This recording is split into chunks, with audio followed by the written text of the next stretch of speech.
This is episode 276 of the Real Me In, a movie podcast. On this week's episode, Chase and Joel will take a look at Warner Brothers' attempt to build another franchise in the Pokémon universe with Pokémon Detective Pikachu, with all the news and trailers that dropped throughout this week. All that and more on today's Real Me In.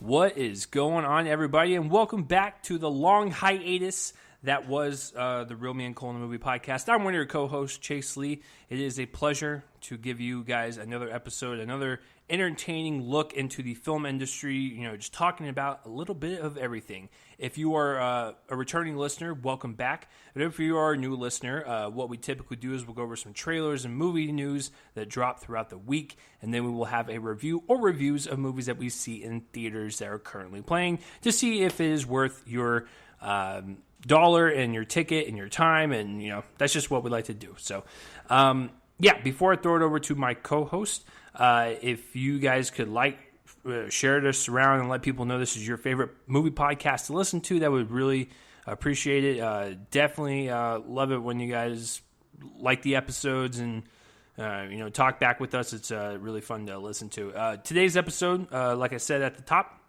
is 276. We will be talking about Pokémon Detective Pikachu. I didn't think those words would come out of my mouth almost nearing the age of 30 in 2019, but here we are. And that snickering that you just heard is a very depressing snicker, but also very true snicker, because he realizes that we're getting old and we're going to die next year. That would be right. Once you hit 30, you're dead.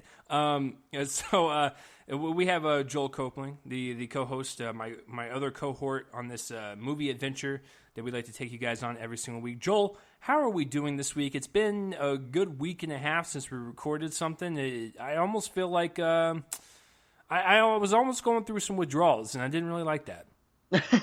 Yeah, it's weird. For some reason, it felt like this last, at least for me, felt like this last week and a half kind of dragged on.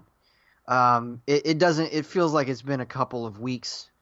For some reason, and I don't know why, because it wasn't really all that eventful for me. Maybe that's why. It was kind of an eventless, for me at least, an eventless week and a half. I just kind of saw movies, saw Long Shot and Ugly Dolls last week. Obviously watched this. I saw The Hustle. I watched I rewatched a movie that is delightful. Great script, and it has a great crew and cast. It's called Wonder Boys, and it's from 2000. It's from the screenwriter of most of the Harry Potter movies, Steve Kloves, however you say his name. And it was directed by the late Curtis Hanson. It's got Michael Douglas, Robert Downey Jr., Tobey Maguire, Katie Holmes, a bunch of people. Really good. Everybody should seek that one out. I don't think it's on Blu-ray. If it is, I missed it. But it's a great piece of work, and I rewatched that during one lazy night.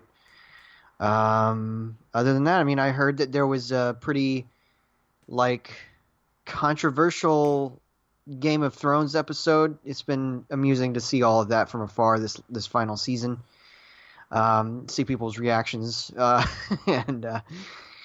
but of course that's not me. That's you and the fan base. Y'all had that experience. But in terms of me, just not much has happened. What about you? What was your takeaway from that episode? Because I haven't watched it, but okay. Here's the deal. I don't know what the hate is. This is coming from someone that's not even a hardcore fan. I'm a casual watcher. I blazed through the first 7 seasons within the first. What was it like? About a year of us dating, and so I don't really pay attention to the nitty gritty or does it compare to the books? What is it? Listen, if it's a good episode, I will say it. I said it at the beginning of this season 8. I was just like, I didn't really care for the season opener, but once 2, 3, and 4 happened, I got back on board. I didn't even notice the whole cup thing until someone posted on Twitter. Well, it's I know that there's that, and also people have a problem with, this is, again, guys, you know me, I don't watch the show, I'm just hearsay. The fact that one of the characters is raped and they kind of use that as the crux of drama, and that's something that a lot of people have a problem with, or something like that. That's what I'm hearing, and so I just didn't know. See, I guess I have a terrible memory because I'm trying to think of what you're talking about. Sansa Stark. Oh, right, yeah, that was like a couple seasons ago though. I didn't know that. Okay, see, yeah. I thought that it was in this newest episode. No, that's the only sexy time stuff that has happened this season thus far was season 1 with someone at a fun house, so to speak, and then Arya Stark in episode 2. Other than that, nothing's really happened. So yeah, that was a couple seasons ago. As far as like that controversy and of course the cup and everything, I don't understand it. I thought it was a good episode. But then again, I'm not like some diehard fan, so I'm sure certain things will make other people a lot angrier. That is not it for me. I thought it was a fine episode. It's just, it is what it is, I guess. I mean, I was telling my fiance that in episode 5 is when stuff is going to really go down. And I think episode 6 is going to when stuff wraps up. So I'm curious about this week, but that's all I've been really watching, man. It's been kind of just kind of a blah, week and a half. I'm trying to prep for the wedding and stuff. Like we look at a lot of venues and stuff, so it takes a lot of time. And we're hanging out with a lot of people, and parents are coming into town. It's just there's a lot of coordination, and I don't have time to see movies anymore as much as I used to, which is fine. I mean, sometimes it's nice to take a mental break. I mean, because like for instance, like some weeks, like last week, I had 3 reviews for you guys back to back, with like Red Joan, Ugly Dolls, and The Intruder. I didn't have anything this week. So just, sometimes it's a lot all up right there, and then it might not be anything for 2 weeks. So that's just my consistency, Joel. That is the word of the day. I do not have that, apparently. Right. But, I try to at least keep this show consistent for you guys. But other than that, introduced my fiance to Big Little Lies, a fantastic HBO show. Season 2 drops, June 9th? And I never knew how they were going to do a season 2 just because season 1 kind of wrapped everything up. They left a little stinger at the end, so I was like, oh, what does that really mean? And of course, they got Meryl Streep for season 2. That's kind of unheard of, so her doing television in general, so I'm excited for that. So we've been watching that. As far as movies, Joel, we finally saw the. I'm gonna say it. Don't correct me unless I'm wrong, but I'm gonna try to give me like 2 seconds to say it out loud because it's a lot of words. Extremely wicked, shockingly evil, and vile. Boom, got it. You got it. Got it. All right, thank you. Anyways, I thought the movie was fine. Maybe a little less than. I just didn't really find it compelling as a person that is of a sociopathic, psychopathic tendency and who's one of the most notorious serial killers in U.S. history. I just didn't really find it that compelling or like have that oomph. I thought it was a little messy with the editing.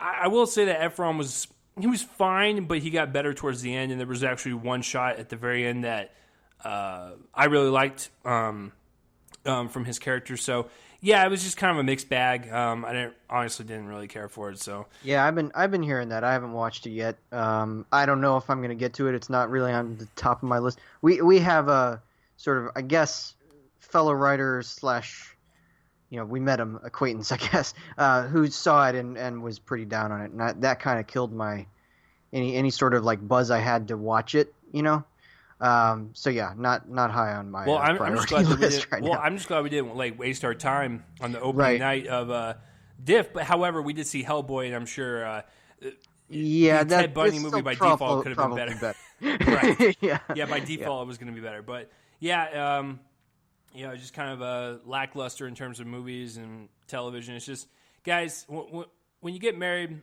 it's just a lot of stuff is moving forward and stuff. And her parents are about to leave here and go to DC in a couple months. We're trying to get everything done, like mostly everything done before they leave.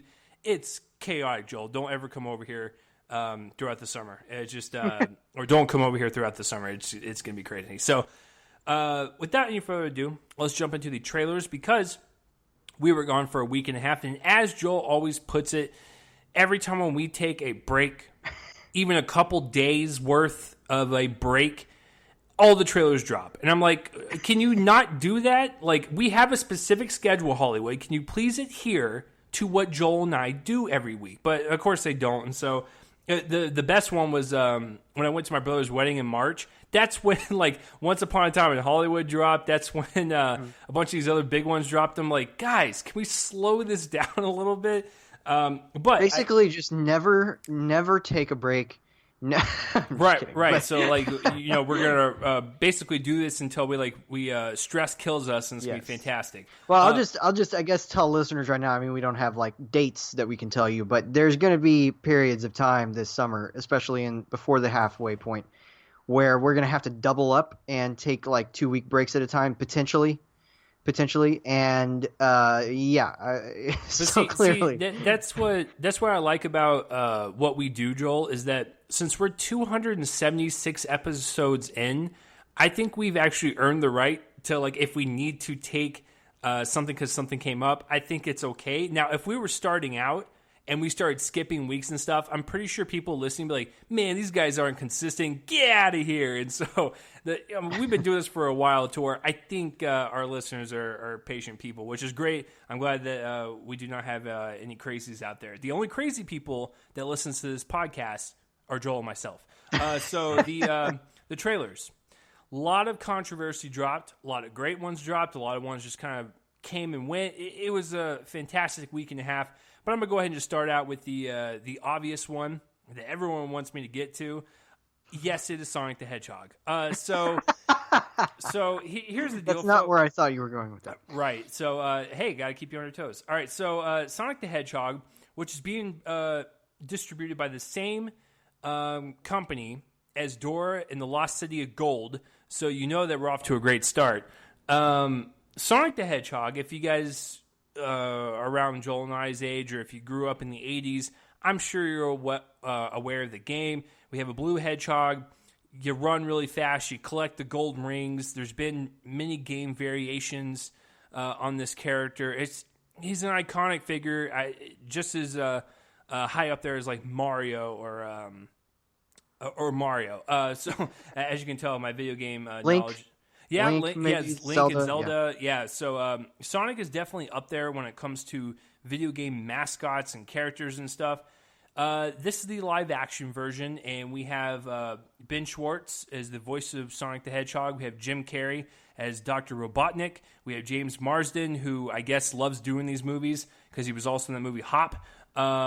We have Tika Sumpter. We have Neil McDonough, which is very weird. And that's pretty much it for all the big name cast. But, this one tells the story of Sonic the Hedgehog. He comes across James Marsden. This is a animation live, people universe hybrid thing to where people can see him.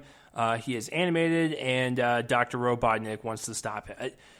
Okay, so I know a lot of people are, doing the upcry of the design's bad and all that stuff. And, of course, the director has come out on Twitter, and they're going to change it. I mean, you got 5 months until it comes out. I don't see it happening. Yeah, it's weird. I don't think you guys understand that even if you have the actual files and the designs of characters in computers, even just altering them in a scene takes forever. And these VFX artists don't get paid that much, and it's the main character, right? And please do not abuse the system, CEO of Paramount, and we got to do this because fan outcry of a small group of people. You're going to overwork people to death, probably not even give them overtime. It's not a fun situation. So the design controversy aside, it's a bad trailer. I don't know what you want me to say. I had the same reaction as Dora in the Lost City of Gold. I can't believe Paramount is willing to drop 2 giant turds in 1 year like this. It's absolutely insane to me. And they actually both look the same. It's like this same plasticky 1993 look where you're just like, does Paramount even care anymore? Do they care enough to actually make these movies, good? And that families can enjoy. It can do well at the box office. I mean, we're about to talk about a family film as our main topic today that is, kind of putting family films on its head and, turning the genre on its side because of the amount of passion that's behind it. There's no passion behind this. I applaud, people like Ben Schwartz and, Jim Carrey and James Marsden wanted to be a part of a project like this. But my word, it does not look good. I hate the CGI, the visual effects in it. They do not blend well with the real life, settings and people. And when Sonic is in a shot by himself, everything is animated and it just doesn't look right with the previous shots. Everything about it just looks like a plastic, factory produced product. And that's the only thing that I have even like the remotest sense of confidence in is that, I mean, not that I've seen the trailer, but I saw the last few seconds when I walked into, I can't remember what it was. Maybe it was Ugly Dolls. And I think it was the last one they played. And the only, it actually might have been Pokemon. I can't remember. The last week has been a blur. But is that Jim Carrey might be having fun. And right. Reminder to everybody that he was freaking awesome as Count Olaf.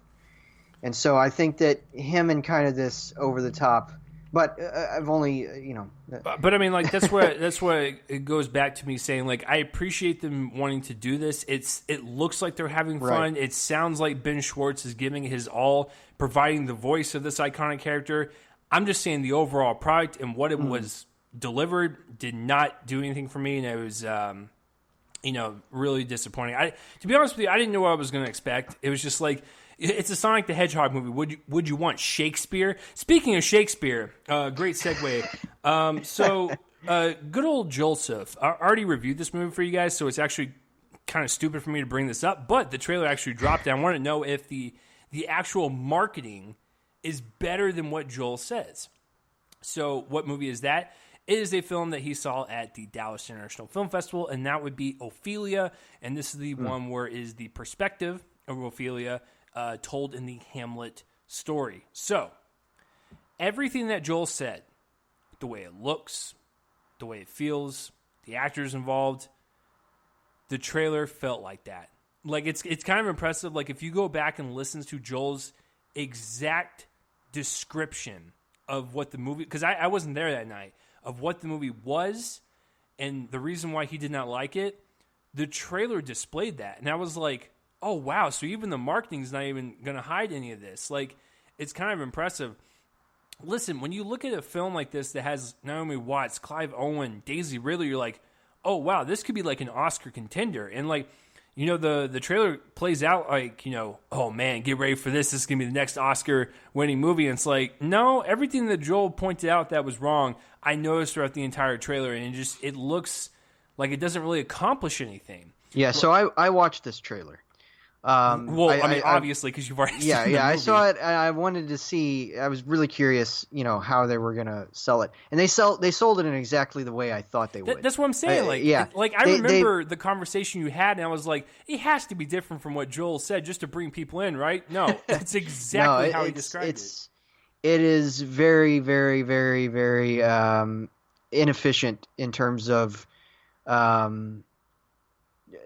following through on what it wants to do with this story. It's literally just Hamlet again, and they're aiming for the crowd that eats this kind of thing up. There was even this. It was interesting because the website that I used to go and watch the trailer was IndieWire, and it was released, I think, the day of or something, maybe, or I can't remember. And they were giving a bunch of random Game of Thrones comparisons.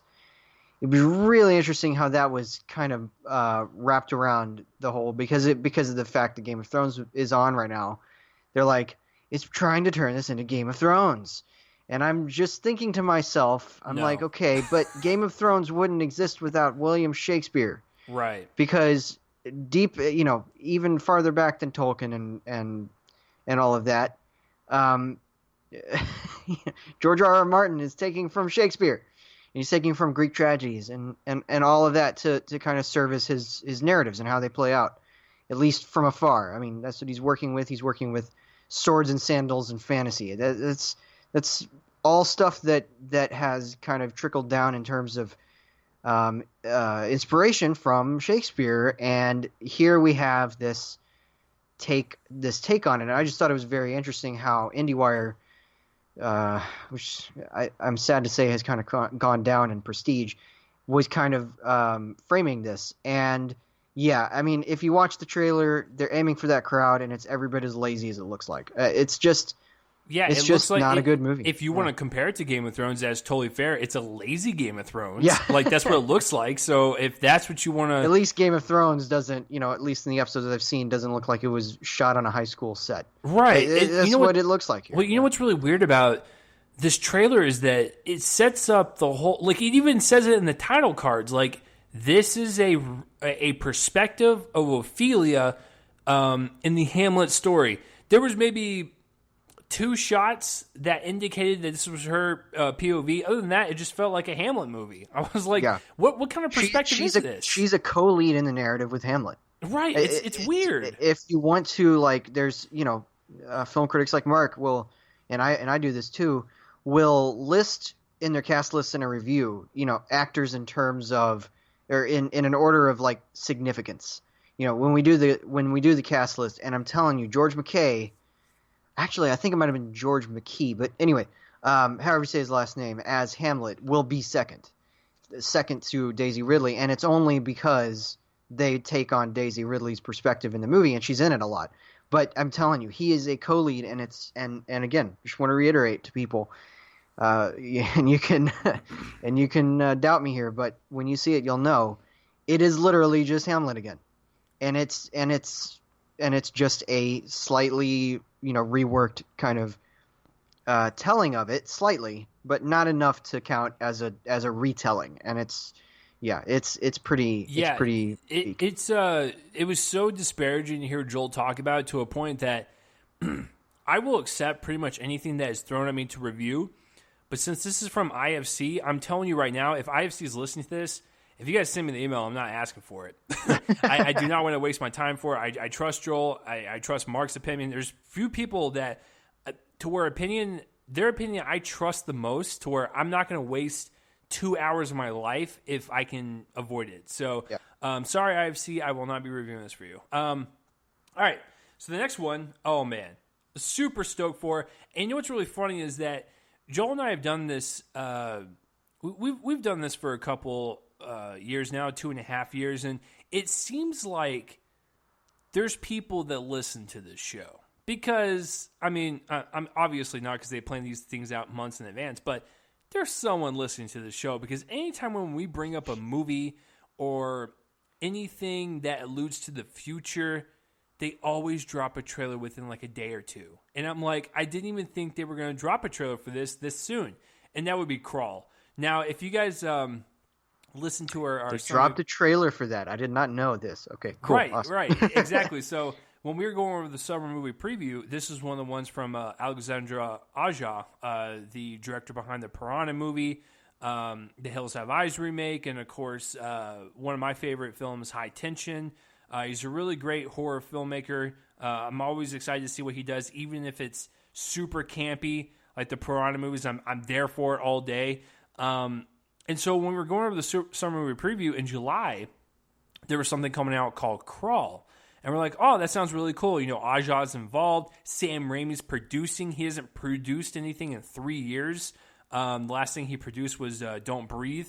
And then before that was Evil Dead. So it seems like he does one every 3 years. But so Crawl dropped the trailer, and I was like, someone's listening to this show. And I absolutely love it. That's not the case, though, but it'd be nice to think that.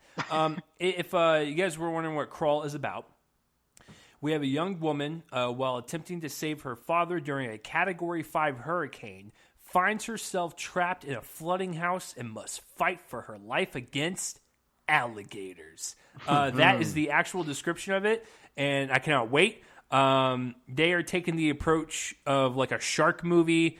a weather movie and combining it into one. And it's a hurricane and an alligator versus like tornadoes or sharks. Sign me up. It looks stupid. I cannot wait to go see this, have a beer, kick back, and watch a monster movie directed by Aja, and just enjoy it, man. I can't wait for this. I know it's so ridiculous, but if I'm going to be serious for a second, the actual trailer itself, it sold me. It kind of. I'm not going to say it compares to this, because I actually think this is one of the better shark movies out there. Is The Shallows, where The Shallows, to me, on paper, sounds like a dumb idea. You're like, okay, Blake Lively stuck on a rock for an hour and a half. Are we really going to do this? But that was a well-shot movie. Like, the cinematography was actually pleasantly slick, and I really enjoyed it. The Crawl trailer actually has some really interesting shots, and that's the one thing I can always respect about Aja, is that he doesn't just make trash for the sake of being trash. Like, he can make like kind of trashy movies, but he makes them entertaining. He might make them look good. Like, he actually puts effort into it, and he doesn't just throw them away. And yeah, you could look at this and go, oh, it's just people literally floating throughout a house, running away from these alligators. Yeah, it sounds stupid on paper, but I actually like the trailer. If you're looking for that, like, just down to earth, like, classic, like, monster flick, I think you got it. And there hasn't really been an alligator or crocodile movie in quite some time. The only franchise that's actually really into the kind of crocodile alligator creature as a villain is the Lake Placid movies. Other than that, I don't know any other franchise or movie that tackles alligators or crocodiles as the villain. I'm sure Joel remembers this. We grew up in a time where, obviously we didn't grow up during Jaws, but like we grew up during like the cheesy creature movies like Deep Blue Sea or Anaconda. Like we grew up during that, to where it didn't matter like what it was about or who was in it. I was always thrilled and entertained by it. And this looks like it's going to be in that camp. And as long as they don't like take it so seriously you can't enjoy it, then I will have a problem with it. But I don't think that's what he's going to do. I think what Aja is going to do is take it in the vein of Piranha, where like we know this is stupid and ridiculous. It's about a film about a school of piranhas that prey on people while they're taking their tops off and drinking. But we can look at Crawl in the same way. It's a matter of how it's executed, and I really do think with the combination of him and Raimi, I think it's actually not a bad bet. So I'm down for it. All right. The next trailer, if it could just be better than Lake Placid, that would be great. I'm not a fan of that one, but right. I was just bringing that up with the whole. No, it fits. It fits. Yeah. If it can be as good as Deep Blue Sea, we're good. Oh man, I love Deep Blue Sea. Yeah, I showed I showed my fiance that, and like she was actually shocked / kind of like dumbfounded / she kind of laughed at the whole Samuel L. Jackson interruption in the middle of the movie. And I was like, yeah, when I first saw that for the first time, I didn't expect it, and it was something that blew my 9-year-old mind. So nice. The next movie, actually, if you were to title this the other movie, I wouldn't be able to tell the difference because they pretty much have the same vibe. The film I'm referring to is the Danny Boyle film Yesterday. This one I'm referring to is Blinded by the Light. Kind of has the same flavor to it. Not a bad thing, just something that I kind of noticed. But this one takes place in 1987, and it's during the days of Thatcher's Britain, and a teenager learns to live life, understand his family, and find his own voice through the music of Bruce Springsteen. I love this trailer. I had the same reaction to when I saw Yesterday, to where I was just like, wow, I kind of want to see that. I had no idea it even existed, but I think, bringing it to light like this, I'm totally down for it. I think all the actors are on point. It's very sweet and charming. The music, Bruce Springsteen is a legend for a reason. So the music that fuels the trailer is really nice. I don't know what else more to say. It reminds me of yesterday, where I watched the trailer and I was like, hey, this is pretty nice. It looks like it's gonna be a nice, like, kind of feel good coming of age film, also family oriented. I loved it. There's one and celebrating Bruce Springsteen is fun right, too. right. And I told you guys, you and Terrence, this whenever I pointed it out on the summer preview episode. It's from the director of two really wonderful movies, Bend It Like Beckham, Bride and Prejudice.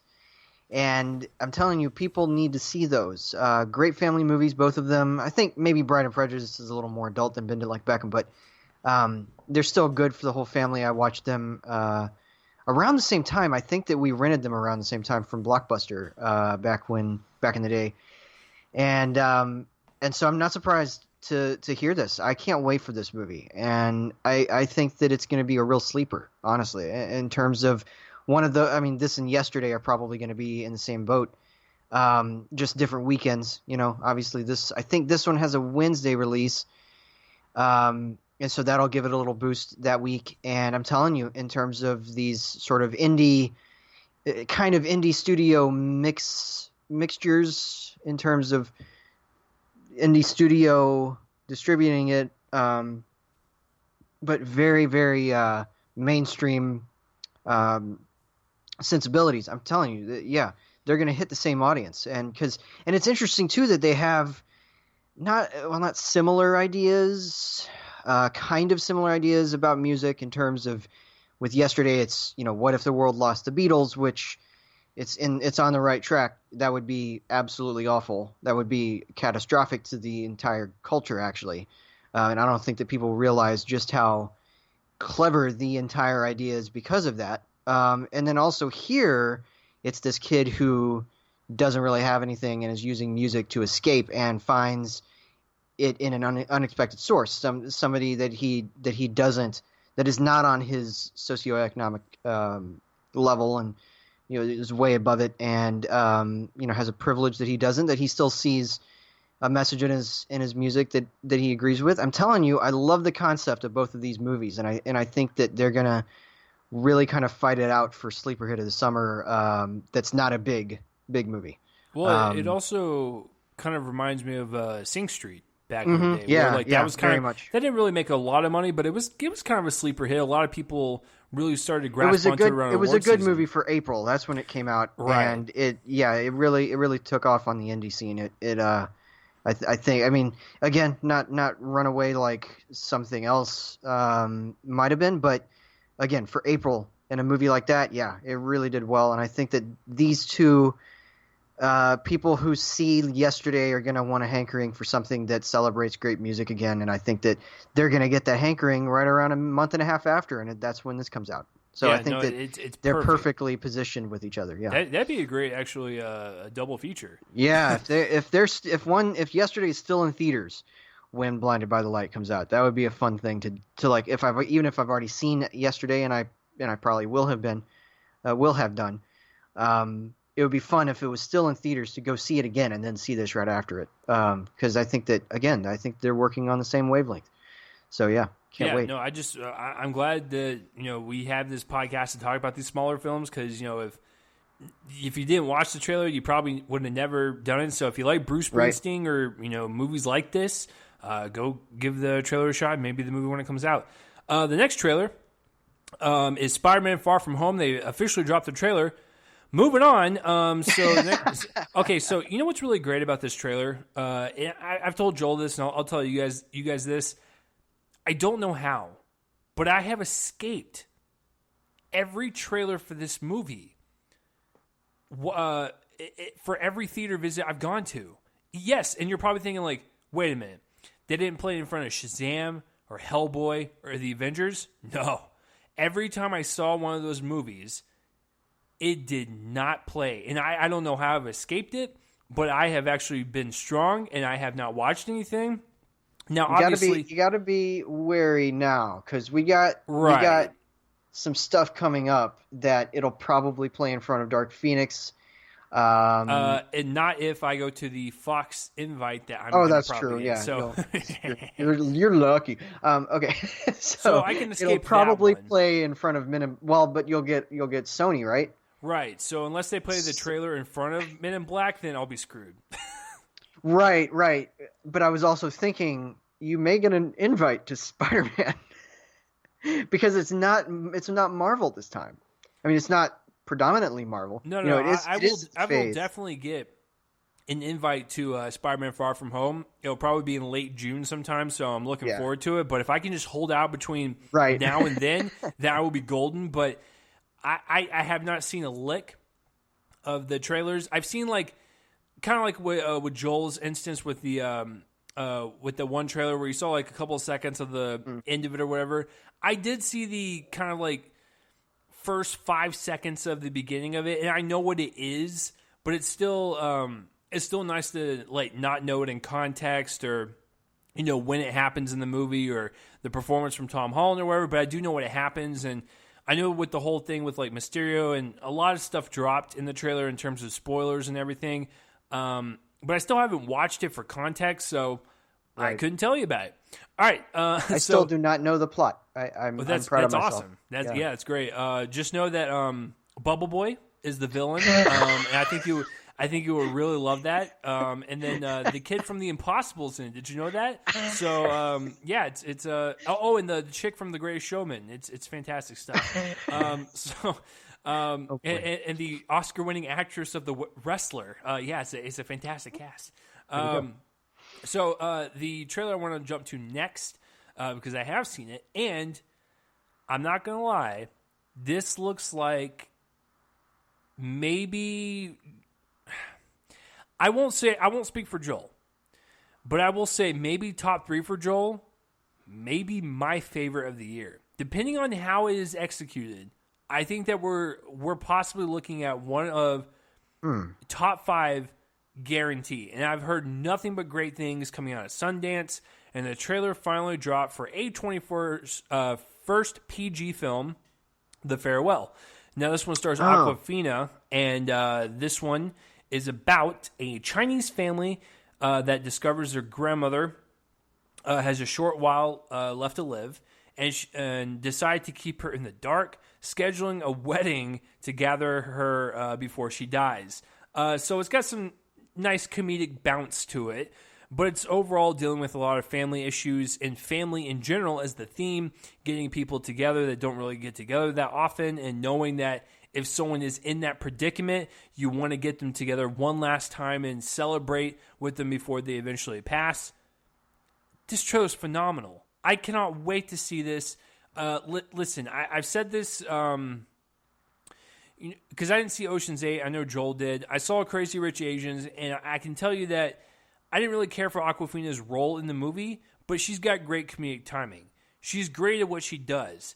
This is a complete 180 of how she actually acts, and this is a really great kind of meaty drama role that she's going to take on, and I can't wait to see it. This, I'm telling you, Joel, I know you didn't watch the trailer, but it is poised to probably be one of our favorites of the year, and I am super I can't wait. to see it. Yeah. That's kind of the dark side of using any website to do a summer preview, is that this comes out in the summer and we didn't mention it at all, and it's because Wikipedia didn't list it. We gotta figure out a better way of doing that. But yeah, I can't wait for this, and Awkwafina is really coming up in stardom, and I like seeing that. I think that she's a really cool, really good comedic talent. It's going to be interesting to see her make a shift like this toward drama. And super excited for this. And Booksmart, super excited for both those two from A24 this summer and Midsummer. Oh my God. And other things, A24 is going to have a pretty good summer. So yeah, I really hope 2016 was an A24 film for me. 2017 was a Fox film. 2018 was a A24 film. Was my favorite film of the year. So, man, if they can nail another A24 film for me for the best one in the past 4 years, that's kind of incredible. I mean, hey, they topped 2014, 2016, 2017. Yeah, they're really good. I mean, it's crazy, but I'm telling you, Joel, I cannot.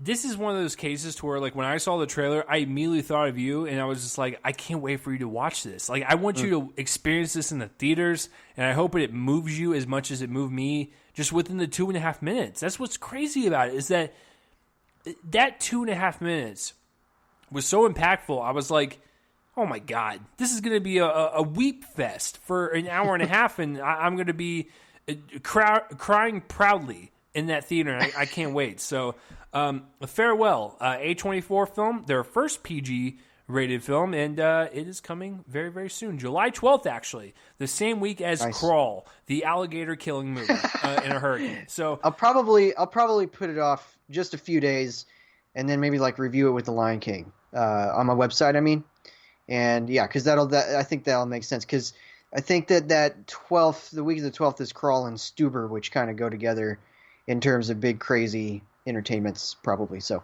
right. But yeah, I can't wait for this. Good week yeah. Indeed. So, yeah. And then the next trailer is actually tied between Farewell and It Chapter 2 is my favorite trailer of the week. So yeah, it's a 3-way tie. Sue me. But this one is a smaller film I had no idea even existed, but I'm excited to maybe check it out. I don't know who is distributing it, but if they don't, I will want to check it out. And it's called The Lodge. Now, this one is about a soon-to-be stepmom, and she is snowed in with her fiance's 2 children at a remote holiday village. Just as relations begin to thaw between the trio, some strange and frightening events take place. I'm telling you right now, without spoiling anything, because I really don't, I want you to imagine if Hereditary took place in a lonely cabin in the snow. That's kind of what it is, and it was phenomenal. I thought this was a really well-edited trailer, really kind of ratcheted up that tension, got you involved with the character drama between, what's her name? Riley... Keough. So, yeah. Riley Keough, she's the stepmom, and Richard Armitage, believe it or not, is the husband. Alicia Silverstone is in this. Like, it's got a good cast. The Jaden Martell from It Chapter 1, he's in this. Like, it's a good cast, and so it kind of caught me off guard. I had no idea it was even coming out, but everything about it, I absolutely love. One of my favorite subgenres of horror is isolation horror, where 90% to 100% of the story takes place in one location, and we just kind of let it go from there. Let everything kind of brew and simmer and just explode at the climax at the end to where you just cannot believe what you're watching. And I like to call it chamber drama horror. The Witch was one of those. Yeah, right. Yeah. The Witch was one of those. It actually has that kind of cinematography and color palette to it. It has a lot of utilizes a lot of shadows and grays and stuff, and I'm like, yeah, I'm digging this. So there, like, just every there's one scene in the trailer that like completely just highlights everything about the tension between the characters, and it's so brilliantly acted and just directed. Is that they're ice skating on the ice, and Riley, she's skating or whatever, and the kids are like, they stop her, and she's like, "What's wrong?" And they're just like, "That's our mom's ski cap or whatever." And she's like, "Oh, I'm sorry about that." She takes it off and hands it to him, but they don't want it. They actually like step back and like they realize something's kind of off with her. And everything within that one scene, I'm like, okay, something's about to go down. She knows something that they don't, and she's taking them for a ride. And it's actually a pretty neat little horror premise. So yeah, I'm totally down for it. Speaking of horror movies, Joel, oh my God, please give it to me now. It Chapter 2 is finally here. Listen, this is one of those cases to where, because Joel and I reviewed this film, what was it, like 4 months into Joel taking on the co-host position permanently. And I remember saying on the show that I liked it, but I've seen the movie 5 times now to where I can't really lie to myself anymore. I kind of love it. I mean, if I say I like it anymore, then I'm just lying to myself, because I'm not even joking. I've seen it 5 times now, And I think I remember you saying that actually you could love this with more viewing. Right, so it's not right. it's not super surprising that happened. right, and so as I kept watching, I'm just like, I don't know what it is about it. It's basically Stand By Me with a demon clown, and I love it. It's a great blend, and there's something rewatchable about it. And it's a 2-hour long movie. Doesn't feel like it. It flows nicely. The performances are outstanding, and the scares are something that will break any other conventional jump scare in Hollywood, because Muschietti is fantastic at staging them. The Chapter 2 trailer is so good. I can't wait for it, Joel. Scott Mendelson pointed it out, and I actually fully believe him. He's the film critic for Forbes. He's stated that this trailer was so good that it could actually get a higher opening box office than the first one. And I don't know if you guys remember this. It Chapter 1 opened to $123 million. That is insanity. That is insane in the membrane, folks. And so if Chapter 2 blows that out of the water, we're looking at maybe a 140, 145, maybe even a 150 opening. That's crazy.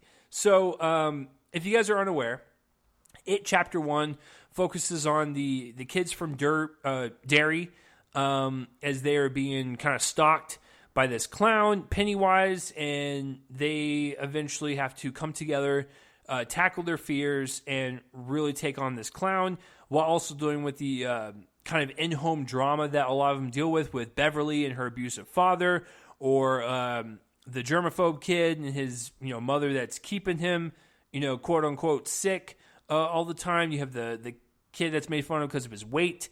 You have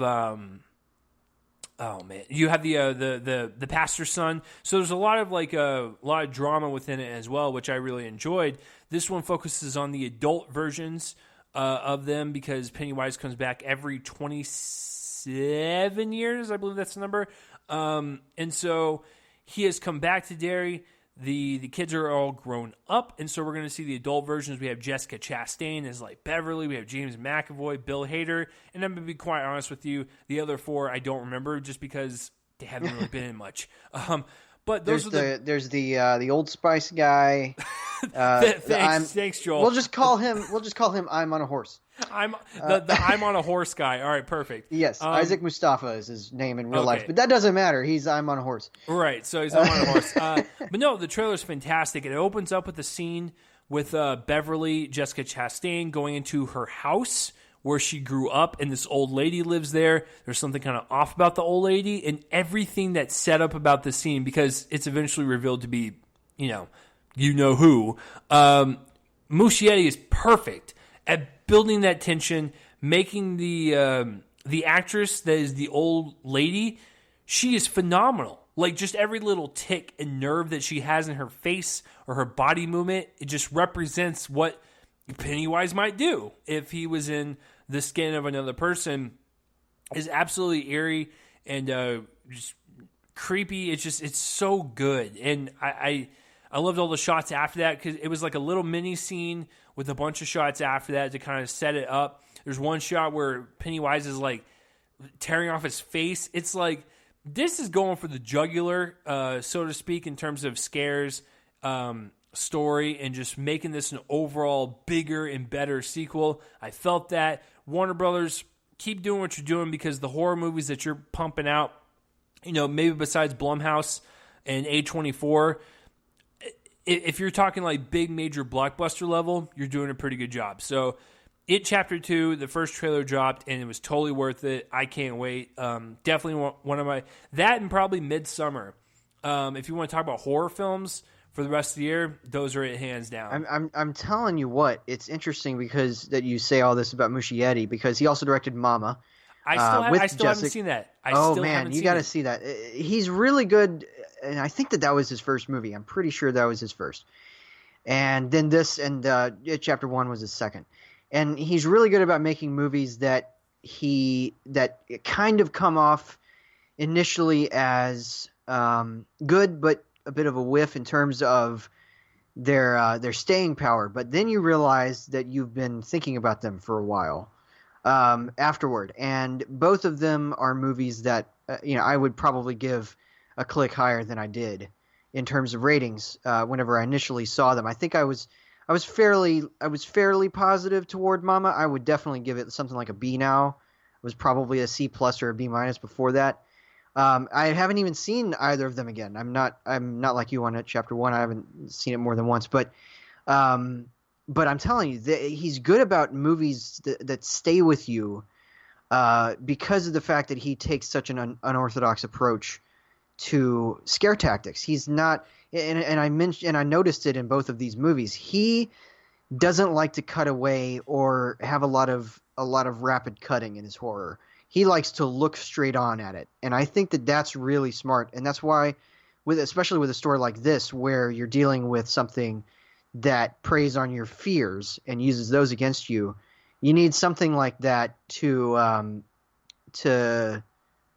the horror kind of have that staying power. And they're not perfect movies, but they are very strong in how they approach their tactics. And But I can't wait for this. You and I discussed that when we reviewed Chapter 1, is that all the times that Pennywise interacted with the kids, like, we still thought about those scenes and we talked about them in length, and we're like, there's something about them that stays with you. Like, so I know some people didn't really find the movie to be particularly scary, but those scenes in particular where he's messing with the kids, all of them are really memorable in terms of the way they're shot, the way they're blocked in terms of directed. Like, it's just, because you're right, he doesn't do the conventional jump scare. Yes, does Chapter 1 have like the obligatory, like, someone moving past a screen really fast and like the music plays? Sure. But it then delves in deeper into the scare, and it doesn't leave it at that. Yeah, it's indicative of the thing, and it's actually I find commonly everybody's least favorite moment, but it's one of my favorite moments when he comes out of the projector. Oh, and I love that scene. In a movie from a less able director, I think that what you would have had is you would have had a reaction shot where it only shows you in the corners of the scenes and in quick flashes what the character's seeing. Right. Instead, it's got Pennywise coming out, and it's an elongated long shot that just looks at his protruding form. And it's something that stayed with me about the movie. And I mean, again, I think it's kind of everybody's least favorite part because it kind of doesn't go with his character, but everything else about him is kind of grounded except for when it does that. But I think that when it comes to that part, that's indicative of his approach and why it's so unique. And I think that, yeah, he does really well with that kind of thing. He sets up something and he follows through on it, and he lets the camera linger. And that's really important. I think he's maybe even probably a slightly better horror director than maybe mainstream deserves now. But I totally agree. I think him and actually James Wan are on the same level in terms of filmmaking. Wan did a similar thing with The Conjuring 2, which I love, and I'm a huge fan of that. Sequel. Yeah, and he did a similar thing in fact with the Crooked Man coming out of the zoetrope, and how we're trained. He's training us to look somewhere else sometimes. Other times he's training us to look exactly where the scare is, and that's really important. I think that building tension like that. That's why I can't wait to see Midsummer and see what Astra does with daylight horror, because I think that you have to probably do the same thing in daylight. You can't have this. You can't use shadow and light in the same way. And so you have these horror directors really coming up with these unique ideas, and I really like that. So yeah, I mean, I haven't seen this trailer, but I've seen part of it on mute on Facebook because it autoplayed, and I kind of stayed on it a little bit too long. I didn't see the flashes at the end, but I saw up until I think the moment where the old lady is staring straight ahead at her. Oh yes. Which was weird. I'm liking the looks of Chastain on mute in terms of how she fits in with Sophia Lillis, right? Taking over for her, and yeah. So anyway, all on mute though. I didn't listen to the dialogue. Joel, I'm going to give you a bit of advice. Did you know that you can actually turn off the autoplay option on Facebook? I know. Okay. I'm just making sure that know. you're aware. It was the first thing that came up because everybody was posting it. I think. Right. But our friend Brian is very he's very fast at posting stuff, like new trailers and stuff. So like if you're following Brian, which I think it might have been his post. That's what I'm saying. Like him and I both follow Brian, and Brian, we love you, brother, but he always posts stuff, and Joel's probably just like, damn it, Brian, please don't do that. No, Brian, stop. I'm kidding. You live your life. Live your life, Brian. It is Joel's fault. He does not have autoplay selected off. Okay, so the last and final trailer is actually a trailer that is one of two. So in Hollywood, they love to pit movies against each other, whether they be, the same thing or something similar. They love doing at least two things of the same thing because, hey, it's Hollywood, kid. And so there is actually two Judy Garland movies happening. Now, Joel and I reported a while back that Aaron Sorkin will take on the one with Cate Blanchett, and super stoked about that one. That one sounds really good. I totally forgot about the Renee Zellweger one, and that one dropped a trailer this week. So this one stars Renee Zellweger as Judy Garland, and this one actually, and this is not a Cradle to the Grave story. This one focuses on when she arrives in London in the winter of 1968 to perform a series of sold-out concerts. So obviously this is not going to show her during her Wizard of Oz days or A Star is Born days or pretty much any of her acting days as far as what I'm getting from this synopsis. It's going to mainly focus on her singing. And so versus like the Aaron Sorkin one, I feel like he's going to take the same approach he did with Steve Jobs and kind of block it off into three distinct acts for Judy Garland. But for this one, we have Renee Zellweger in the role. It looks fine. I got to be honest with you. It doesn't look like anything spectacular.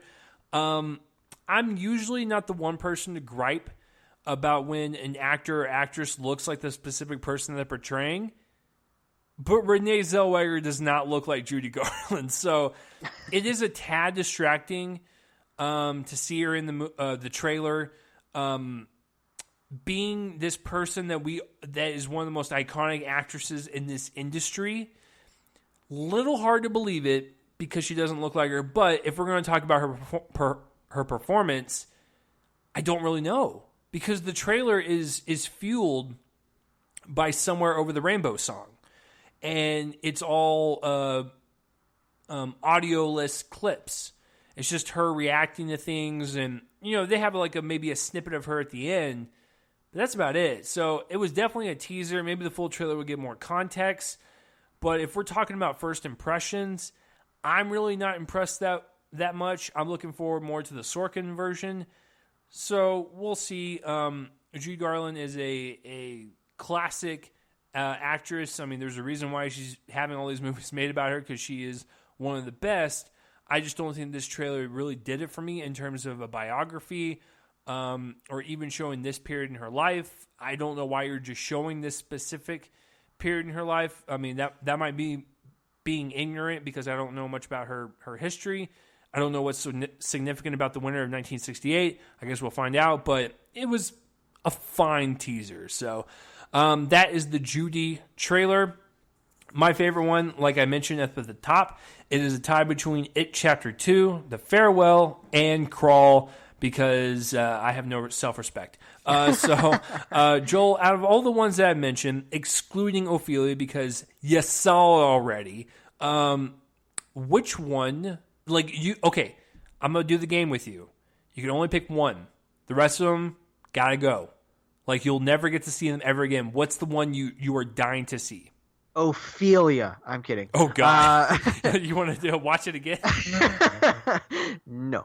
I'm probably going to say The Farewell. I can't wait to see what's going on there. So, but like you, I have no self-respect, so probably Crawl as well. I just can't wait. It sounds like it sounds like so much fun. I can't wait. So anyway, yeah, I'm excited for that one. All right, folks. So we have one thing to talk about with the news. One thing, but it's a huge thing, and it fills an entire section. So all the casting, there's definitely been some interesting casting. We'll push it off to next week because Disney released their date announcements for a bunch of stuff through like 2089, just about. And it's a lot. It's a lot, guys. We gotta dig into this. We gotta speculate about some stuff. We gotta wonder why they moved some stuff, where they moved it. Yeah, we gotta talk about what they're planning for the Christmases of the entire middle portion of next year, of next decade. There's a lot here, folks. Now, there's not a whole lot to talk about, though, with the first year of announcements, which is the rest of this year. Although we do have a couple of things. Ad Astra, is not coming out in 2 weeks. It is coming out on September 20th. It was moved, and that was smart because, of course, mostly because there was no marketing for this. So, of course, I'm excited for this movie. I can't wait. It was in my top 3 most anticipated. It's from James Gray, who's one of the great working directors. It's a sci-fi sort of movie. It's at least space set. It's got Brad Pitt, Tommy Lee Jones, Jamie Kennedy. Joel, Yeah, I have a question to ask you. Does it bother you that Ad Astra is now a Disney movie? Oh, God. No more than it bothers me that the next one that I was going to talk about is a Disney movie, which was Ford v Ferrari, which I don't think had a date yet, did it? I don't think it'd been dated. I think they said, obviously Fox, before they were bought out, I think they said around the fall time, so October makes total sense. That's right. Yeah, that's right. They had said it was a general. I think that they put like a general. We're going to release it in the fall. Yeah, that's right. You're totally spot on there. And they've dated it for November 15th. Kind of perfect for something like that. I think it's around the time Rush came out a few years ago. Something like that. So it probably. Oh well, no, I think it's a little bit later than that. But still, prestige drama coming from. Is this Michael Mann? I think it's Michael Mann. Yes. Yeah. Okay. So I couldn't remember. The thing has been. The thing has like jumped from so many different directors to so many other directors. I don't know. And then I think actually from the Ad Astra date that has now been established, they moved Spies in Disguise. I'm pretty sure it was originally coming out that weekend. September 20th or the 28th. It was around that time. And they've moved it to Christmas Day, which is perfect cross-marketing with Star Wars 5 days earlier. I think that that's going to do really well. It's their first movie under the Blue Sky banner.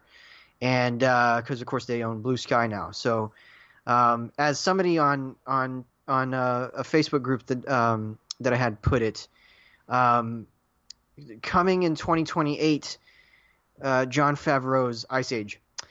Okay, so I love that joke. All right, but yeah, there's not much to talk about there. Chase, do you have any thoughts for the next year, or for this year? Any kind of ideas or thoughts, excitement there? I got to be honest with you. We're looking at a weird scenario. I think Joel can actually agree to this. Disney might have 2 films in the Oscar race that could be pretty potent when it comes to nominations, whether it be Ad Astra or Ford versus Ferrari. I can't wait for both of them, but just knowing that if both of those do really well in the awards circuit, they're both Disney films. Like that blows my mind. So yeah. Nothing really more to say. I'm looking forward to both for sure. And I know you're looking forward to Ad Astra a lot. The Ford versus Ferrari, if you can give it to me in the slightest bit like Rush, then we're good, because I love Rush. That's what I'm imagining. I'm a huge Michael Mann fan, and Right. even of some of his movies that nobody likes. I'm a big fan of Miami Vice. I really like Ali. I can't wait to see what he does, especially because he's working with Christian Bale again, and I love Public Enemies on that front. So yeah, I'm big Man fan. I don't know if there's an official name for fanboys of his, but it should be Man fan. Or I'm an official man fan. man fan or fan man. Oh, there we go. Fanboy, fan man. The good old fan mans. Yeah, fan man. But anyway, big time excited for that. Spies in Disguise. I can take or leave. Could be fun. Whatever. I think the last time Will Smith was a voice in a movie was Shark Tale, which was not so good. Okay, so 2020. All right. So I'm just going to talk about really a handful of these. I'm not going to go through everything. A lot of the Fox stuff is pretty obvious. There's a couple that I'm going to talk about because one of these is the probable winner of Best Picture for 2020. But I don't know what Underwater is. I don't think many people probably care about Kingsman at this point. Call of the Wild. I do. I know you do. But the New Mutants has actually been put on the schedule. They took it off the schedule a few weeks ago, and I honestly was wondering. I was like, okay, so I wonder if they're just gonna date a bunch of stuff, and that's gonna be one of it. I never thought it would be this big, but I figured that would be enough among the movies. And of course, yeah, it's coming out on April 3rd next year. It's gonna be the last movie featuring the X-Men or anybody related to them that is not part of the MCU. So there's definitely not going to be any MCU crossover on this one. It's gonna be Fox all the way in terms. I mean, I know that they're Disney, but this is going to be a Fox creation for the most part because it's already been shot and everything. So, mostly, I think they're still doing reshoots. I think they've been doing reshoots for 16 years on that now. So there's that. There's Free Guy, Bob's Burgers. They're finally doing a movie of Bob's Burgers. I guess people will like that. Death on the Nile is the next Hercule Poirot movie. And then the likely Best Picture winner, I'm just calling it now, a full 2 years in advance, West Side Story. Spielberg directed musical with that kind of prestige, with that release date, December 18th. I mean, come on. It's obvious. Now, Disney's got some stuff too. They've got animated movies like Onward and the one and only Ivan. I believe that's an animated movie. They've also got an Untitled Pixar movie. We'll get into that in a second. Well, I guess Pixar we won't. You never really know about that. But they got a Pixar movie on June 19th, and then one and only Ivan on August 14th. They got Jungle Cruise as one of their big live action movies on July 24th. As well as, what's the other one? Oh, Cruella on December 23rd. I don't know why they didn't just go straight up December 25th on that, but whatever. I guess give it a couple more days to get its stuff together. That's the Emma Stone movie.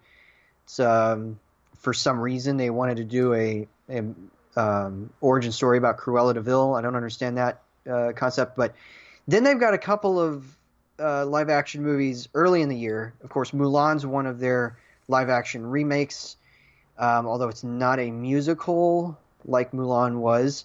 And then they've got Artemis Fowl, which was moved almost an entire year. We were just talking about this during the summer preview, right? Pretty sure. But that's been moved from August to May, which tells me that they've got at least a certain amount of confidence in that movie. Because that is not Labor Day weekend. That is the weekend after Labor Day weekend. I think that they may be smart doing that because they've shown us time and again that they've been struggling to make Labor Day weekend movies work. So it may be that doing it after gives it a little bit of a boost. I don't know. It also could be that it's a disaster and they just want to bury it. Never know. We'll find out certainly. All right, so now I've put off something because of because of how incredible it is. It's the Marvel stuff they've got in the works, and I'm actually going to put that off until the very end of the entire segment because we got a whole thing to talk about with regard to Marvel. First, anything that you're particularly looking forward to from that slate? Are you excited to finally get the New Mutants after 64 years of waiting? Anything percolating in your head here? So, okay, so with the whole like New Mutants thing, I want you to imagine Joel.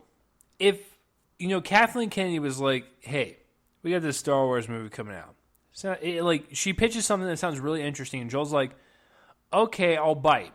They drop a trailer in 2017. He's like, "Oh, okay, I'm interested. I'll give it a shot." And they don't release it for 3 years later. I will guarantee you, Joel would be furious, and I would be sitting here going, "Yeah, it's Star Wars. It's not really my thing." It is the opposite now. I am furious that they keep pushing this thing back. Can we just release this thing, and can we just release it, bury it, and then integrate X-Men into whatever you want to integrate with? You have 2 more movies left in your Fox kind of spin-off universe. Do not mess it up. You've pushed this back for so long, it's kind of incredible. I remember when Joel and I talked about the trailer, which came out in October of 2017. 2017. That was almost 2 years ago that trailer dropped. It's, oh my God. Okay, I'm looking forward to it, but given all the reshoots they have to do and all the stuff that they're arguing, I don't know what's going to happen. Just release the thing. The Kingsman movie, I'm excited for because I like the Kingsman movies. I know you don't, but that's okay. Matthew Vaughn can do no wrong in my eyes. Onward sounds really great. We already knew about that. The Artemis Fowl move is weird because they had a trailer for it. They had the poster saying it comes out August of this year. Pushing it into almost Memorial Day weekend of next year. It's kind of a weird move because Memorial Day, sorry Aladdin, does not do well historically. So I don't know about that. The Bob's Burgers was probably, I'm not even joking, was probably the biggest announcement out of this whole slate, just because a lot of people didn't know it was coming. And I know our friend Mark and like a bunch of other people that are definitely older and like they're 80 years old, they were looking forward to it and they're like, "Oh wow, Bob's Burgers movie, that's kind of incredible." Sorry Mark, you're not 80, but I did comment on his Twitter, by the way, because he didn't really like the Pokémon movie. He said it was fine, and I said, "Mark is an old man. You're dumb." I basically made like this huge run-on sentence, and it was fantastic. But other than that, I think Joel's correct. I think the West Side Story has the biggest potential for Oscar caliber material out of this slate for this year. Steven Spielberg, you're dealing with a classic story. I mean, it's just pretty sure it was a movie that won Best Picture. Right, that's what I'm saying. Like you're bound to get at least nominations, bare minimum. The 2 things that are kind of weird to me, the Agatha Christie sequel, pseudo-sequel, whatever you want to call it, Death on the Nile. Why? I didn't even think the first, Murder on the Orient Express didn't even make that much money, so why are we making another? I don't get it. I realize it's a popular book, and that's fine, but Murder on the Orient Express, it wasn't really received well. It was like lukewarm. It did fine at the box office. Does that really justify another movie? I don't know about that. And then the Cruella movie, Joel's correct. Why did you not just open this on Christmas Day? Why is the 2 days significant? As I stall right now looking through my phone, I'm going to tell you why is released on that day. Yeah, that's weird. So next year in 2020, Christmas is on a Friday. Yeah. What days do movies open up on? Usually on Friday. So why is it opening up on Wednesday? That makes no sense to me. Just open up on Christmas, you cowards. I don't understand. So other than that, kind of a blah year. There's some things that kind of pepper my interest, but yeah, it's not really until we get into your favorite franchise that was kind of shocking. Yes. So, okay. Star Wars. I guess I'll go ahead and get to that now. Might as well. because there's still a lot to talk about, unfortunately, in this. Star Wars and Avatar are going to be like alternating years, so they've got a new trilogy set up. I don't know if this is the one from the Game of Thrones guys or the one from Rian Johnson, but they've got 3 years, 2022, 24, and 26, where they're going to have episodes or movies of some sort. I assume it's another trilogy, so it's probably episodes. And then alternating that starting in 2021 in December. Basically, Disney's just going to rule December for the next from 2021 to 2027, because on the alternating years starting in 2021 and ending in 2027, Avatar 2, 3, 4, and 5 are all going to come out. Now, okay, so Chase, when Avatar came out, the 2009 film from director James Cameron, you were about to turn 20, right? So I want people to put this in perspective. When the first Avatar came out, I was diagnosed with my disease. And I've told Joel this. I've told you guys this. Joel, I was diagnosed with my disease 10 years ago. That is insane to me. To know that the first Avatar came out like during my first semester of college when I got diagnosed with Crohn's. Like, I feel like I've skipped like a generation. Like, it feels that long ago. Like, I feel like I should be retired at this point. It's insane. And so you were about to turn 20. I had just turned 20 just a month and a half before that. And I think it was about a month for you, right? Around that time. So, right. So now, okay, but this is so funny to me. By the time Avatar 5 comes out, I will have just turned 38. Don't say that. And you will about to be turning 38. No. Do not say that. Because the fact that we'll almost be reaching 40 when James Cameron reaches like his weirdo movie saga, like that depresses me. Because James Cameron's gonna be like 200 years old at that point. We're just gonna be a bunch of old people watching this movie. Like, that's not a fun image to think about, Joel. Why did you put that in my head? Because I love you and I want to torture you forever. Disney, why you do this? Why did you do this? Well, they dumped all this on us in the Star Wars movies. I mean, oh, God. Again, it's the same situation. We're going to reach the end of this first, I guess, leg of a new saga, because of course the Skywalker thing is going to end. So they gotta figure out a new thing, unless it's a self-contained trilogy. And I guess the entire saga will end by the time we're about to turn or have turned 37. So I'm telling you, it's crazy, and I don't know what to do. I can't somebody send help. All right, so can I say something real fast before we continue on? I know that a lot of people like to crap on Avatar. I actually love the movie, and I actually can't wait for the sequels. Does James Cameron take too long for movies? Sure. But you know what's really great about James Cameron? Don't doubt James Cameron.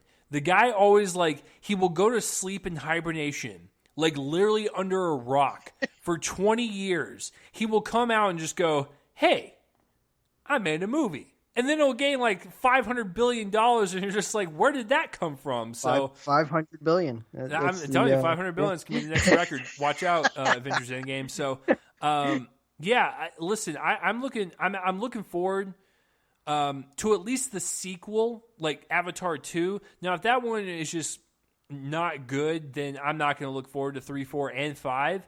But I actually like the first one. I've seen the original cut, and I've seen the longer cut, not the middle cut. Because here's the weird thing with James Cameron is he has 500 different cuts. So when you buy the extended edition, it comes with the original theatrical edition. It comes with a middle edition and then the longest one. I watched the longest one, which is I think 2 hours and 45 minutes, maybe 2 hours and 50 minutes. It's pretty great, and I still like the movie. I don't know why people hate on it. I guess it's really popular to hate on it because it's taken so long, which I will admit, is pretty funny because they keep pushing back the date. But and here they pushed it back even further, like each one by at least 1 or 2 years. Right, but I'm still looking forward to it. So listen, Joel and I will be like literally almost 40 years old before we get the end of this saga, and I'm still going to look forward to it. That began when we were about to turn or just turned 20. Right, that's what I'm saying. Like, our lives.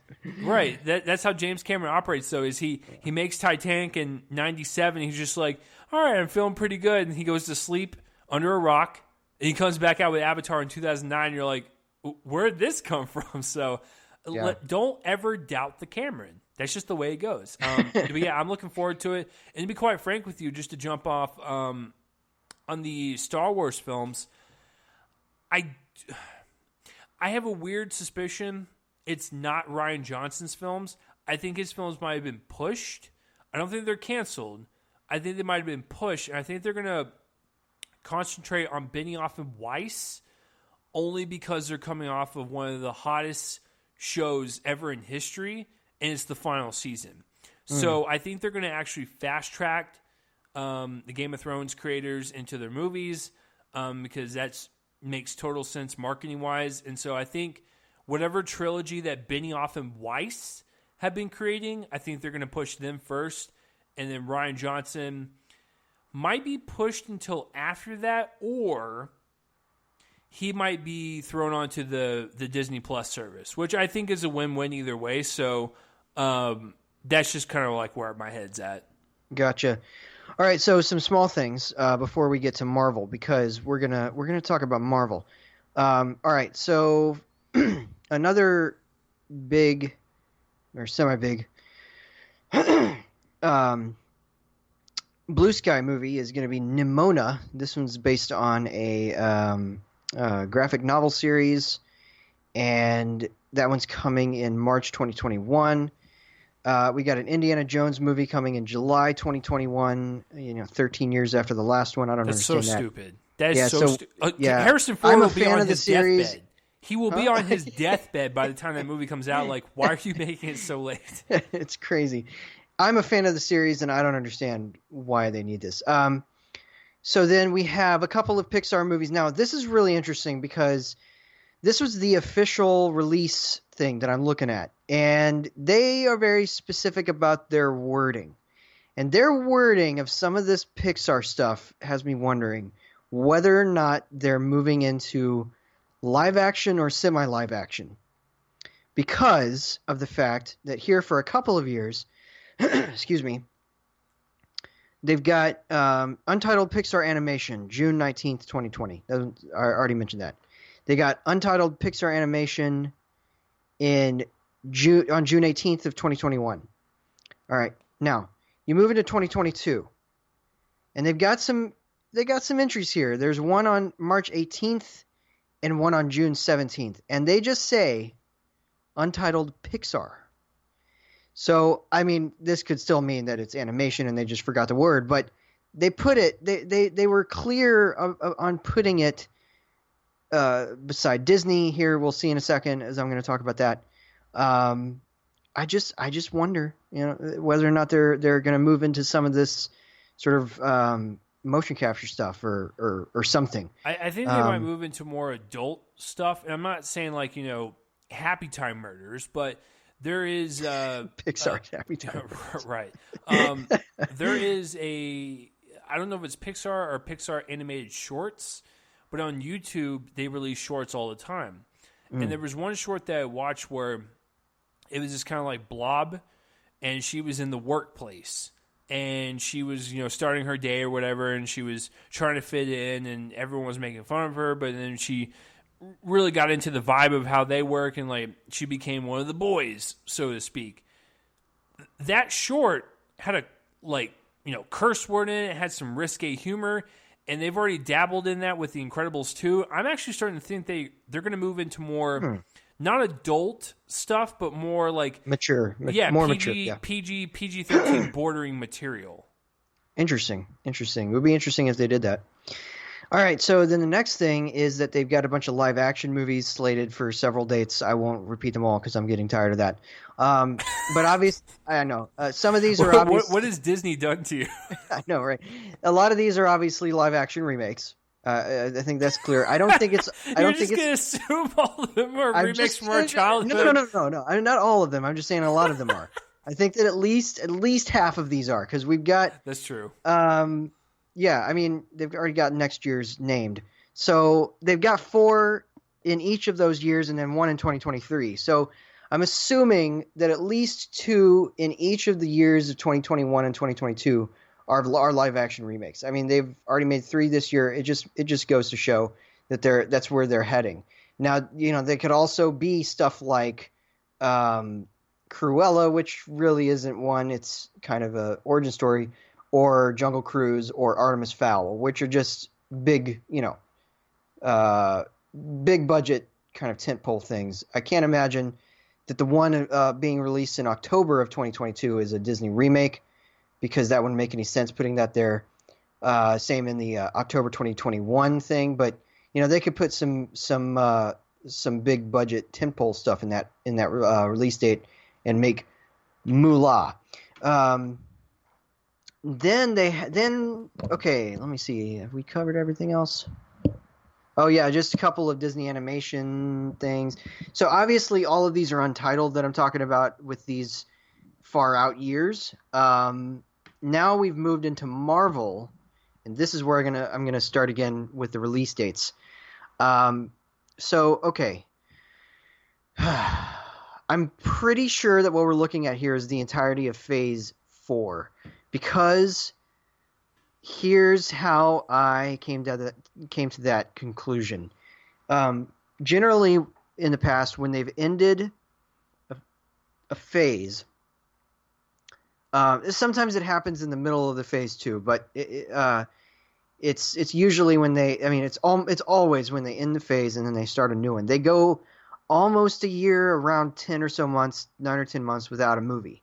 So, of course, we have Spider-Man Far From Home is the end of Phase 3.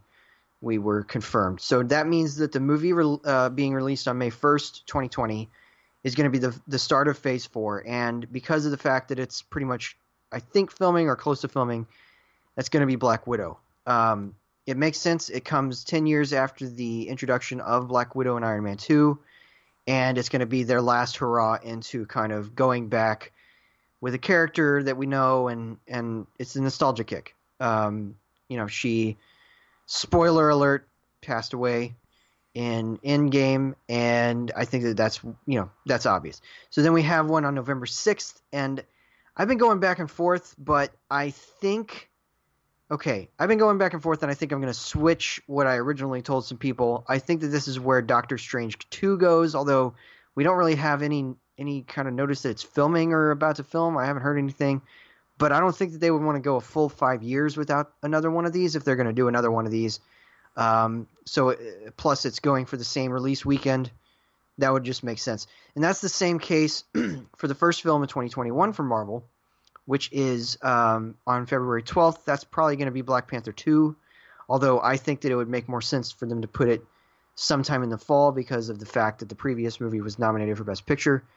Then they've got May 7th of 2021. This is where I think The Eternals is going to go, and the reason is because I have a feeling that is a major movie for the MCU. I think that there's going to be a lot that happens in that, potentially the introduction of the big bad villain, and yeah, it's the next big team up movie. It's their next kind of I think it's a team up movie. I know it's about a group, and it's their next bid for something like Guardians of the Galaxy, and it would be perfect for them to open the summer with that. And I think that it's pretty close to being, or it's farther along in its development than the next movie I'm going to talk about, which comes out in November. On the 5th. And I think that this is where Guardians of the Galaxy Volume 3 is going to go, because they're going to be shooting that in 2020, right after James Gunn finishes with the Suicide Squad.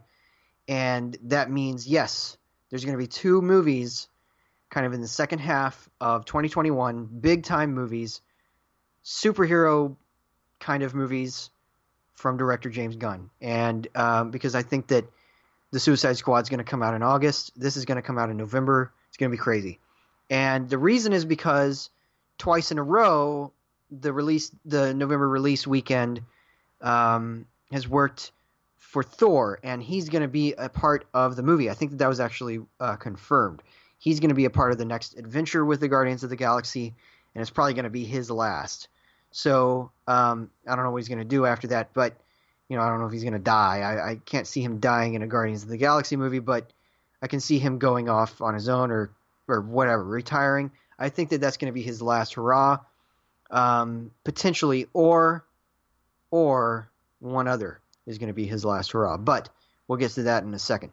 The next one is going to be on February 18th of 2022. I believe that this is going to be Shang-Chi, which is going to be their last new kind of recruit right before the May 6th movie, which I think is going to be the next Avengers movie, Avengers 5. As Scott Mendelson put it, Avengers and the Big Balloon Adventure. That's what it's going to be called. So that's probably going to be the next big team-up movie. And then you have July 29th, and I think that that's going to be Captain Marvel 2 because they're not going to want to go an entire phase without another movie from her. It could easily be that Shang-Chi's in this space in an Ant-Man kind of way right after the big team-up movie instead of right before, in which case, of course, Captain Marvel 2 comes out in February of 2022. That could make sense too. So that's my theory about what's going on with this particular. Now, people are probably wondering, what about another Ant-Man movie? What about another, what about a Hulk thing? I think that they're gonna, certainly include. Oh, I don't know about Hulk. I think he's done, but Hulk is Hulk's distribution rights are with Universal, so that's why they've never been able to release a solo Hulk movie. Okay, well, I think that they're still going to probably use him. Right, they'll use him in like team-up movies or like any other way, but they just cannot make a solo movie. Okay, well, then they should just bring back Eric Bana. Okay, so no, we're not doing that. Okay, that should have been the MCU Hulk movie. I stand by it. But anyway, they're going to use characters like him and Ant-Man, I think, not sparingly, but kind of randomly throughout. But I don't think that we're going to get movies from them because of the fact that they've kind of been clear about the fact that they're, transitioning toward kind of new storylines. And to do that, they've got to introduce new heroes. So I think that they're going to spend time building up this new big-time story thread. And so, yes, an Ant-Man movie is going to go by the wayside, although it could easily pop up in Phase 5 if they wanted to do that, unless, of course, they decide that Scott Lang's going to just kind of fizzle out and have his only a couple movies, sort of like Tony Stark, before kind of just being a part of the universe and being part of the other movies. I don't know. But I think that some of these characters, like Spider-Man, for instance, too, is just going to kind of, obviously, Spider-Man is an interesting thing to talk about real quick because there is a gap between what I think is going to be the Eternals and what I think is going to be Guardians 3 in 2021, where they could easily release a Spider-Man movie like in July of 2021 or August. They could easily do that, like the beginning of August or something, where they take on. Obviously, I don't think that they would be able to do. I mean, unless they did July 2nd, right before Indiana Jones. You never know what that might do to box office for either of those. But obviously, Spider-Man could have his own movie. In terms of being used in the Marvel universe, I don't think that he's going to be used otherwise except for in the big Avengers movie. That's my theory, and that'll be perfect because it'll be within the next year. So yeah, obviously they're going to have an Avengers movie. I know that they said that they're waiting a while, but no, they can't have a phase without a big team up movie, and it's going to be Avengers, and they're not going to wait not going to release Avengers in July. That's going to be dumb. So they're going to make it the second to last part of this phase, and then they're going to either use that end of the phase to give us another Captain Marvel adventure, or to introduce a new character. And if they introduce a new character, I think it's going to be Shang-Chi. So it should be interesting. I'm pretty sure that we're on similar wavelengths about all this, right? Yeah, we know for sure Black Widow is coming out next May because they're filming it right now. That's going to be interesting because I believe the rumors I'm hearing is it's not going to be like a prequel per se in terms of like her upbringing and when she was in the school trained to be an assassin. A lot of people are speculating it's going to be within that 5 years between Endgame and where Endgame kind of ends. So that's all I'll say, but I'm okay with that. Yeah, that would make more sense, I think, than a prequel, actually. Right. So I'm okay with that. The only reason they did Captain Marvel the way they did is because they wanted to introduce us to her powers, and then she was completely new. Yeah, she's completely new. Black Widow we've already seen before. So exactly. It wouldn't make sense to go backward. Yeah. Yeah, so that would be cool if they did that. I totally think you're right. Doctor Strange 2 is going to nab that November 2020 spot. The only problem is that I haven't really heard much about them shooting, because that's a very visual effects heavy movie. So you figure they would have shot a long time ago, and unless Shang-Chi's like way further along than we think. It's possible. It's possible. We haven't gotten word of them casting him yet. Right. And I feel like we would have heard about that. Yeah, I mean, it could be that they're just kind of keeping it under wraps for after Spider-Man. And so it could be that after that, like on the D23 stage is when we meet whoever's going to be him. Or we're just going to hear about it maybe before that. Because I know that he said that they're not announcing anything major. But they have to announce a couple of things. They'll have to announce... Right. I actually think that you're correct. And I think they've actually secretly either filmed it or they're currently filming right now. Yeah, something like that if that's the case, because I haven't heard anything on Doctor Strange 2. Right, but I think anything at all. But I think you're right. 4 years after the original is perfect timing, because if you do 5 years after that, it's gonna be it's a little long, especially because they're gonna have to release Guardians at some point, and I don't think that anything in 2022 is gonna fit. Right. So if they're doing this, then they got to do Doctor Strange 2 next year. But yeah, I don't know, and that's why I was kind of hesitant. Are they going to do Black Panther 2? Because that seems to be in something of far development. It seems pretty. They're moving pretty well on that one. Right. That one come out in November. I think you're correct though. I think Black Panthers are going to nab that February spot just because it did so well in 2018 with that February spot. I mean, I don't think people understand that. It made $700 million domestically. It made over $1 billion worldwide, and that was in February. And it was also, like you said, nominated for some Oscars. I think it'd be perfect if you nailed that in the February slot. And I think you're correct on the Eternals being in May 2021. It's a big summer spectacle. It kicks off the summer. If it's anywhere, the hint of just like good, people will go and see it, and I think that's what's most exciting about it. And then, of course, Guardians of the Galaxy Volume 3, it's filming next year. November 21 is perfect. It nails that Thor Ragnarok spot. And, Thor, could show up in it, maybe not or whatever. It just depends on where the story wants to go. But, yes, that makes perfect sense for that. And I'm actually going to switch. This is the only thing I think you made the mid-switch, but you said Captain Marvel 2 might come out in February 2022, and then, of course, Avengers 5 in May 2022. I think that is correct, and then leading into a Ant-Man-like scenario to introduce U.S. and Canadian and Mexican audiences to a Shang-Chi right after Avengers 5.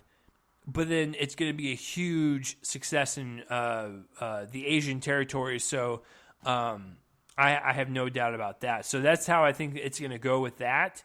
But I'm really curious to see how they're going to do most of this, because if you think about it, Black Black Widow does not count because it's going to take place probably in the time before the end of Endgame. But like Doctor Strange, the Eternals, Guardians of the Galaxy Volume 3, and Captain Marvel 2 are all cosmic. We're barely going to have like any kind of earthbound stories. I mean, you might have one with Shang-Chi, and you might have one with Black Panther 2, but it's going to be really kind of hard to establish a lot of Earth stuff and a lot of cosmic stuff. So, to be honest with you, Joel and I don't know, but I think what Joel has proposed is probably the best kind of schedule that I have seen, and Joel is absolutely correct. This is the Disney slate. This is not the Sony slate. What Joel was proposing with the whole Spider-Man being in terms of that July release date in that one particular year, I believe that is true. Because as much as I like Tom Holland in this role, the kid is also 22 years old. He's going to get older each year, Joel. You know, that's how biology works. So, you know, we need to... I don't know about you. I've gotten younger every year. That's not true. Joel looks like he's 175, but that's okay. That's okay. I'm overweight and I'm balding, so it's okay. But yeah, with Tom Holland, you have to make a third one before that kid gets anywhere of the age of 25. It's just, if he's going to remain a high school student, or if you're going to progress the story, you have to make a movie 2 years after this one. So if this one's coming out in 2019 with Far From Home, you got the next one coming out in 2021. That makes total sense. So I know Sony's got it all under wraps. They got the Morbius movie coming out. I'm sure Venom 2. They got their whole little universe going over there. But as long as they interweave this version of Peter Parker into this story, I think they'll be good if they have that 2021 release spot. So it's very rare for me to say, but I think Joseph, sir, because you know what's really funny is when this release schedule was released, I was like, okay, cool. Joel was the first person to actually be like, here's all the Marvel movies coming out. And I was like, oh my God, Joel's correct. And the fact that like this is a man who wasn't even a fan of the franchise like 3 years ago, 4 years ago, and is now actually making predictions on the movies is kind of awesome. So I was like, I looked at his list and I was like, switch that one and that one, and I think you pretty much nailed it. So I think Joel is actually a spokesperson for Marvel, because I think what you're looking at and what he has discussed is what we're going to be looking at for the next several years. So yeah, I have no objections to what you have slated, sir. Well, I can neither confirm nor deny that I am a Marvel spokesperson. Okay. But you're going to pay me, right? If I do, I will be murdered. No, Joel. Are you going to pay me? Am I going to pay you? Okay, you're going to pay me, so I'm going to make sure that I give a glowing review to Spider-Man Far From Home, even if it's terrible. So I just want to make sure that my check clears and we're good to go. Oh boy. It'll be $10. So $10? Okay. Come on, man. Okay. All right, guys. That's it for the big news blast.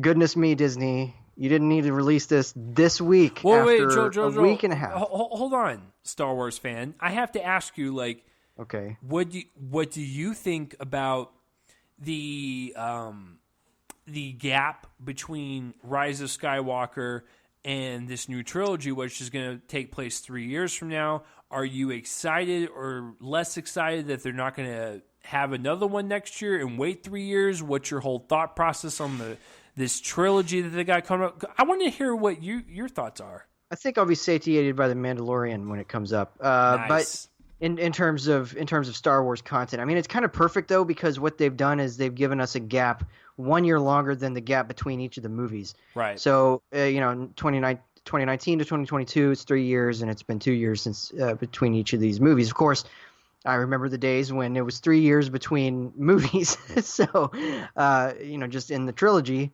99, 2005, and 2002 and 2005, and then it was the same back in the 70s and 80s. So Yeah, I mean, I like this. I think that then what's going to happen is you might be right about the trilogies. I mean, they wouldn't have to wait super long after the third one of this trilogy to make to start the next trilogy if it's Rian Johnson or Benioff and Weiss, because then they could just wait another 3 years and start another one in 2029. And go Yeah, forward from there. That's true. And that would make sense too, because it would be 30 years from the Phantom Menace starting, and then each time, I guess the released one, it would be kind of a similar setup. Well, I was also going to say, when you purchase something for $4 billion, you're going to keep it going no matter what. Right. So they're going to have movies coming out no matter what we say, but it's just a matter of what their priorities are. And it's kind of fascinating that right out of the gate with The Force Awakens, Kathleen Kennedy was like, all right, we're going to have like one a year from now on. Now they're taking a 3-year break, so I'm wondering if they're going to kind of like refocus and like do something completely different that we're not even going to expect at that point. Right. Yeah, it's very interesting to see how all that's going to turn out, because, man, they got a lot on the line in terms of, I mean, they got foresight to consider, and I think that they learned from Solo, in a big way, in terms of that movie actually losing money for them. I think that they're going to put a lot of these movies on Disney Plus, and yeah, it's going to be great. But I can't wait for The Mandalorian. I'm so excited for that. All right, folks. By the way, for someone that's not a Star Wars fan, I was telling my fiance this. I don't like buying subscription services anymore because we have HBO, Netflix, and Hulu. But I'm so tempted to buy Disney Plus because of the Marvel shows and The Mandalorian. It's kind of crazy that I mean, it's a budget higher apparently than even Game of Thrones, which right. It's crazy. It's insane. The stuff that they can achieve with that. I can't wait. And the cast that they've assembled, that's so strange from person to person. Carl Weathers and Werner Herzog. Like, what? It's so great. Disney great. Is smoking something over there, and they're just like they're making some good decisions. And of course, Werner Herzog came out and said that he'd never seen a Star Wars movie. So of course, they got him. But right. I mean, come on. One of the great directors, and he's fun whenever he's in kind of this role where he gets to wink at himself a little bit, and that's every role that he ever acts in. Whether it's the villain in Jack Reacher or that creepy guy in the house on the Parks and Recreation episode, like right. the dude's a freaking genius, and I can't wait to see what he's gonna have to say with his mouth in a Star Wars show. All right. So, guys, we got to stop that, because that's a lot of news. That's a lot of stuff. But we got a review to cover. And we got something else after that. And, yeah. So, all right. The review this week, as we said at the top, is Pokémon Detective Pikachu. This is the first time in the franchise's 23-year history that we have had a live-action movie. Now, for the uninitiated, this is a series of basically what are called pocket monsters. That's where Pokémon comes from. It's kind of a portmanteau, I think, is what it's called. Maybe, but I'm probably wrong about that. And it began as a series of video games. It moved on to several movies, a TV show, a trading card phenomenon. That was actually, I think, the trading cards were the most intense part of the phenomenon, actually. They've kind of remained in the zeitgeist, whereas the games were kind of printed in limited quantities. The movies and shows, there's a dwindling market for them. They're a little more expensive these days. The cards have remained really popular until a few years ago, when Pokemon Go was a thing, and everybody was walking around bumping into lampposts and trying to catch Pokemons. I'm just kidding. I know it's Pokemon. I'm a huge fan of this franchise. I just wanted to poke fun at it for a second there. But anyway, this is the first time we get a live-action CGI hybrid movie, except that it has absolutely nothing to do with any of the continuity of anything before it. This is a new story.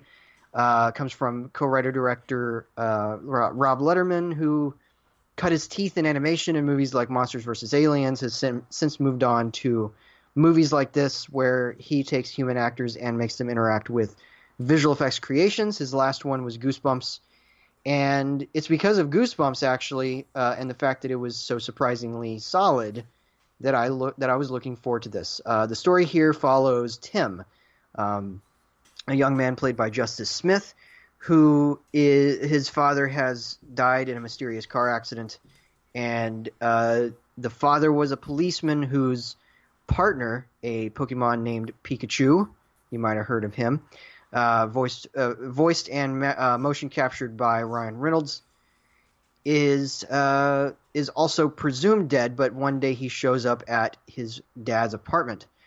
The two go on a quest to figure out what's going on with his dad's death, what's going on with the secret vial of fluid. It's very MacGuffin-esque, and the action takes them to Rhyme City, which is the city co-founded by a billionaire mogul played by Bill Nighy, and it potentially provides a lot of danger for Pokemon everywhere. Chase, I'm actually gonna step away real fast. Chase, take it away. What did you think of Pokemon Detective Pikachu? And I'll be right back. Okay. So Pokemon Detective Pikachu, I'm not going to lie.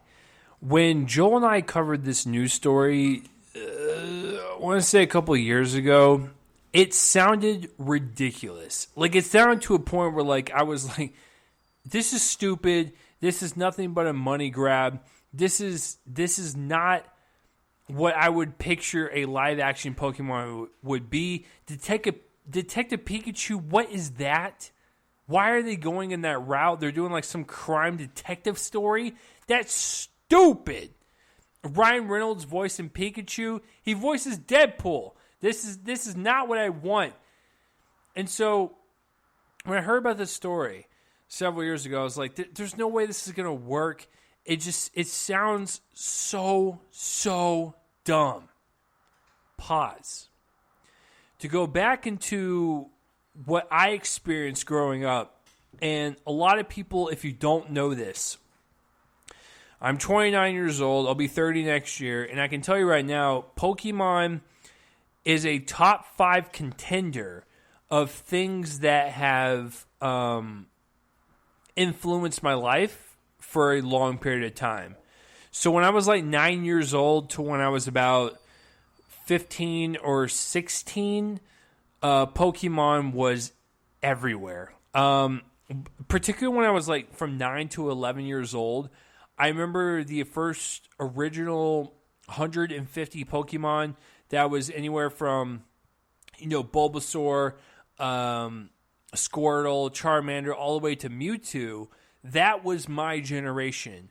And I remember going on the buses, trading cards, like it was like this black market drug thing. Like, it was kind of incredible that we treated this kind of like this really kind of high priority, high valuable thing. But that's what it was back in the day. I played the video games quite often. I spent several hours, probably hundreds of hours on the actual game. So Pokemon was a huge part of my existence growing up.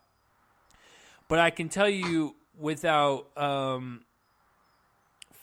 full certainty that Pokemon, this movie, Joel, you remember when we were talking about it and I was like, this sounds like the stupidest thing ever, and I'm a huge Pokemon fan.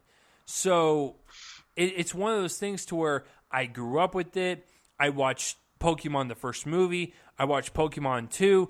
I watched the TV show. I played the card game. I played the video game. I never told this story on air, but if I ever become rich or do something to where I get a lot of money, I'm going to buy my mom like a vacation, because back when I was like 10 years old, and this is a true story, Joel, I had all the cards, right? And I was missing one of them. And the one I was missing was Charizard, and it was $50 at like a card store or video game store. It's kind of incredible on how much it costs, but that's how valuable it was back in the day. And my mom bought it. She bought a $50 piece of cardboard for my stupid butt back when I was 10 years old. But I will always love her for it, and I will definitely pay her back in some type of way, shape, or fashion. It is Mother's Day this Sunday, so But so Pokemon was a huge deal. But I remember when Joel and I were discovering this story and Ryan Reynolds was being involved, it sounded dumb. And so I was like, how is this going to transpire? The first trailer dropped. It was phenomenal. I was like, this is Blade Runner for kids. I'm totally down for it. It's the intermingling of two species. It's got a lot of political things involved, and this is a family movie. Yeah, I'm down for it. So, with all that in mind, growing up with it, thinking this idea was stupid, but the first show won me over, gotta tell you, Joel, I like this movie a lot.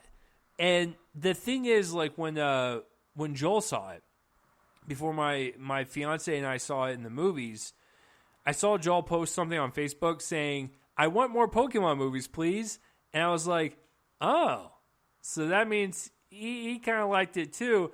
And when the movie was over with, I was like, oh, I want more Pokemon movies too, please. So it's not like a movie that I'm going to be like, oh, I can't wait to like watch a million times in my life. But I can tell you for certain, as a almost 30-year-old person that grew up with it and was really ingrained into the media that is Pokemon, I can tell you that I like this movie a lot. And I would not mind seeing Warner Brothers tap into this movie like they tapped into Lord of the Rings, Harry Potter, Batman. I want them to see this make into a franchise. They can literally do anything they want with it. This was focusing on a detective movie. You can make this movie into a comedy, a horror movie, an action movie, a romance. Like it's kind of impressive that the way they set it up, you can do any genre you want with it. And that was what I was most impressed about, is the world building and the possibilities of infinite movies you can make out of this and actually make them fun. This isn't like some kiddie, movie that's like Ugly Dolls. This is a movie that makes you think. It's provocative. It's shot well. It's exhilarating. It's exciting for kids and adults that grew up with it. It's kind of amazing that Warner Brothers was able to pull this off and not make it cheesy or stupid. It actually is a good movie. So, to break it down, what I like about it the most, and I'm sure a lot of people have already discussed this, so I'm just beating a dead horse at this point, is that it looks phenomenal. This is one of the best shot kids family movies I've seen in quite some time. Because like I was discussing with like the Sonic the Hedgehog movie earlier, the fact that that looks like a plastic factory produced mess, it doesn't evoke anything. It just evokes fake. It's a fake product that Paramount decided to crap out and go, hey, I hope your kids enjoy it because you adults are not going to enjoy it. You know what's great about Detective Pikachu? Everyone can enjoy the movie. Kids can enjoy it because of the humor and the cuteness of the Pokemon and the visual, urgency of it. Adults can enjoy it because of the almost sometimes risque humor that Ryan Reynolds sneaks in there, and the way it looks. It looks like this really family version of Blade Runner. The cinematography is smoky. It's got that pepperiness to it that that has to do with the 35 millimeter on film that it was shot with. But it was the way it was shot. It was the way it was conveyed. It was just, it's the type of material to where if you look at it on paper, someone could have easily made this like a 100% CGI movie shot on digital and look like garbage. The fact that they took their passion with it, it was shot well, it was acted well, It was like a neo-noir for kids. It reminded me of like an after-school special with Pokémon, and that's not a bad thing. But like, you know, Pikachu coming into the frame going, we need to solve this murder. It was wonderful. And I was telling my fiance this. We've had three movies this year, and it's not even June yet, of 3 great family films. We've had The Kid Who Would Be King.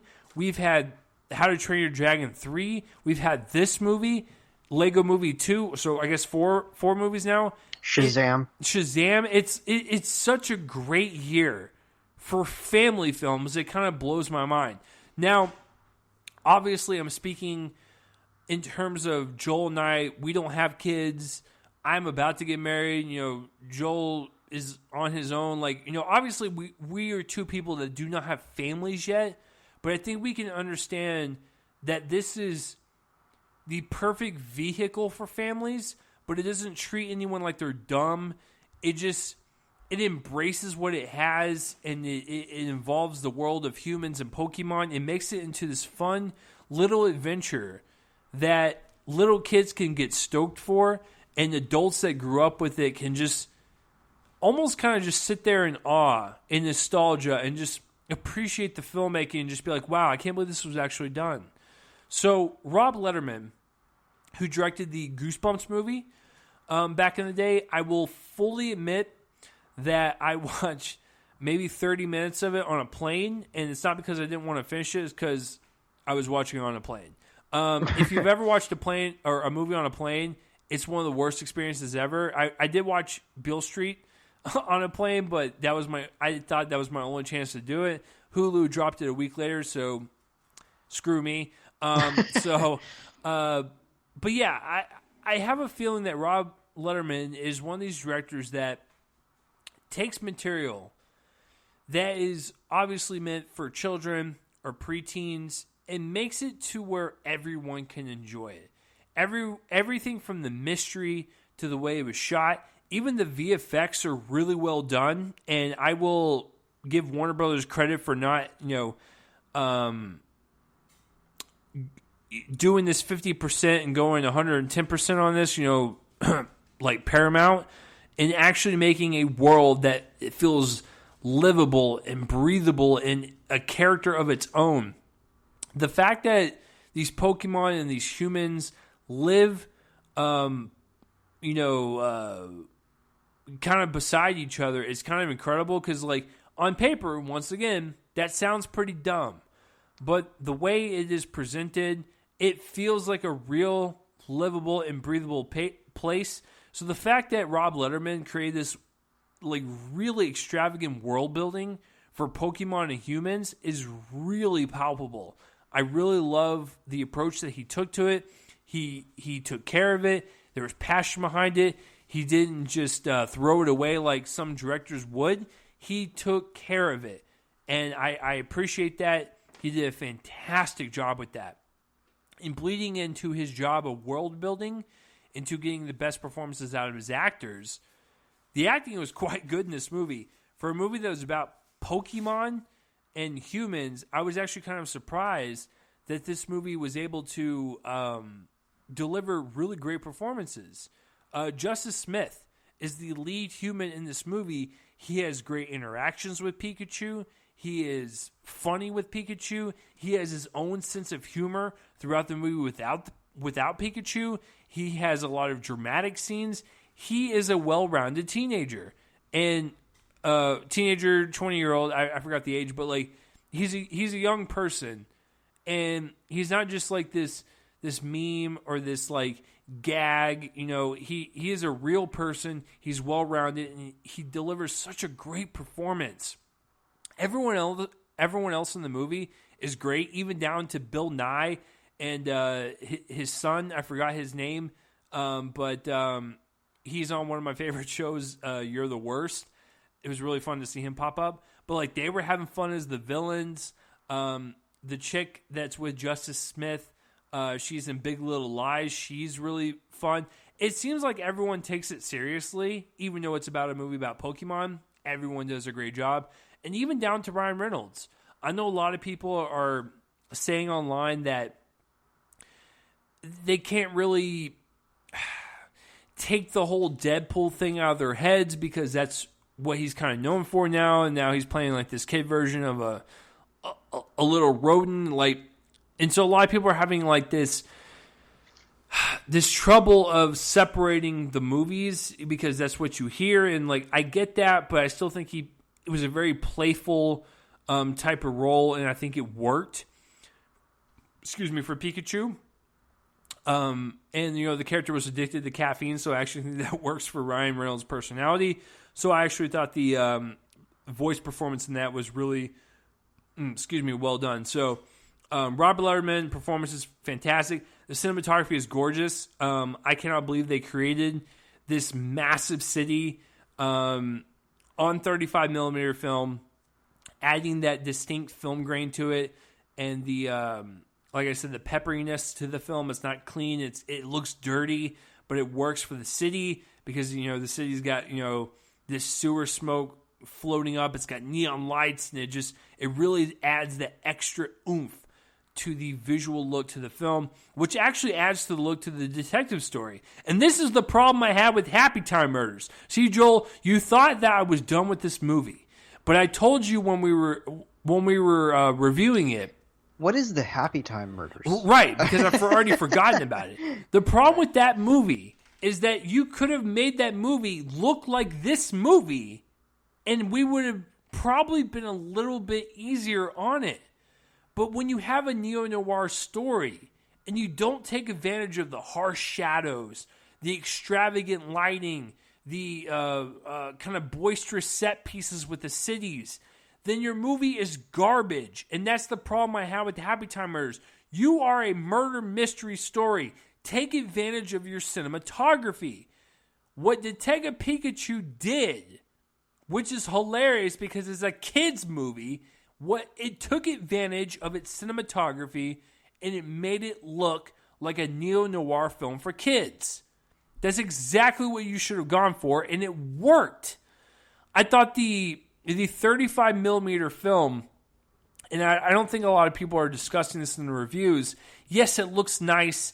It adds that classic kind of like unfiltered, dirty flavor to it. It doesn't have this digital clean look to it.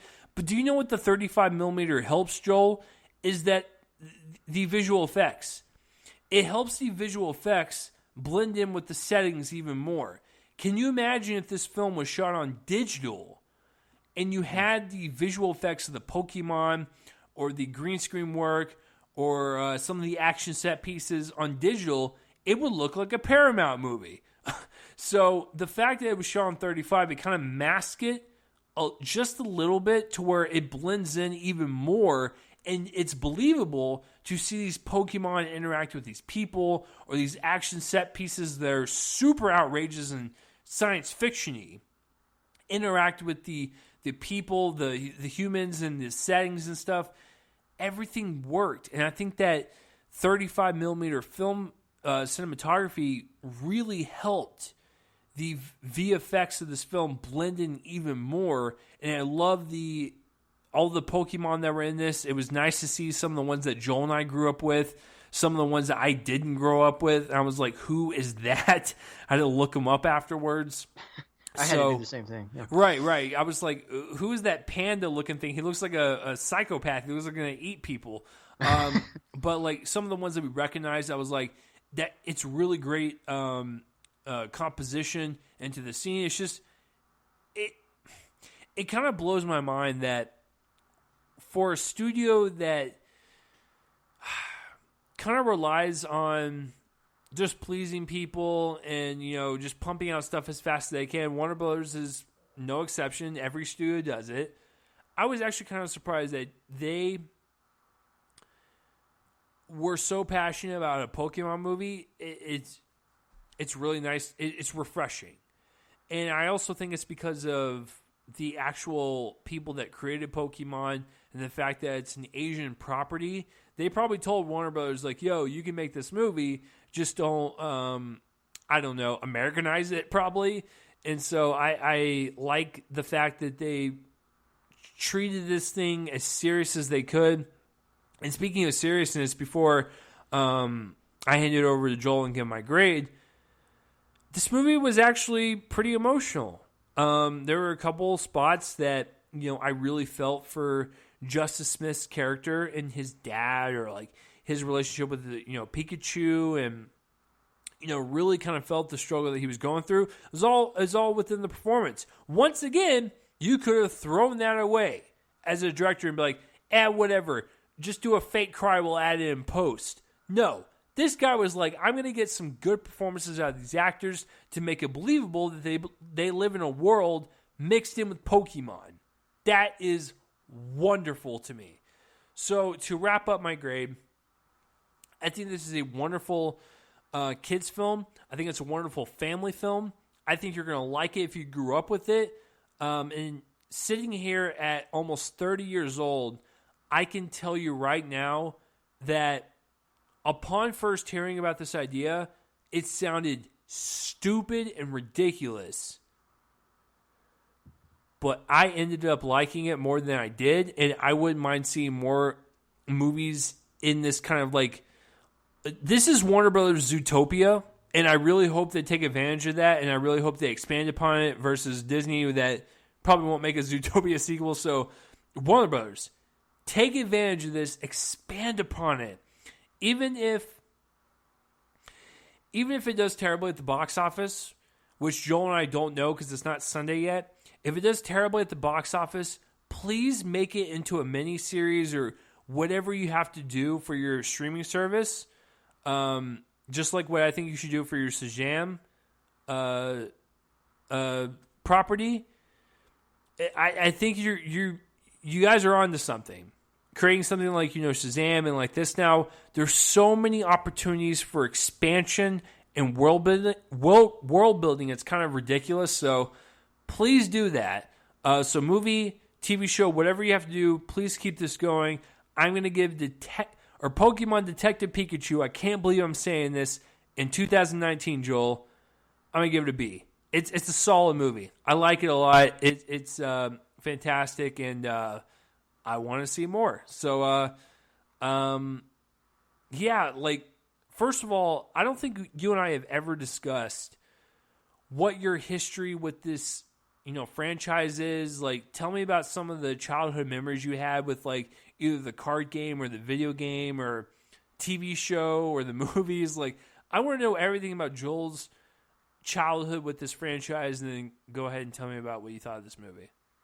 Well, it's mostly to do with the show, which I was a huge fan of. I had about 3 years of pretty intense fandom that alternated with Digimon.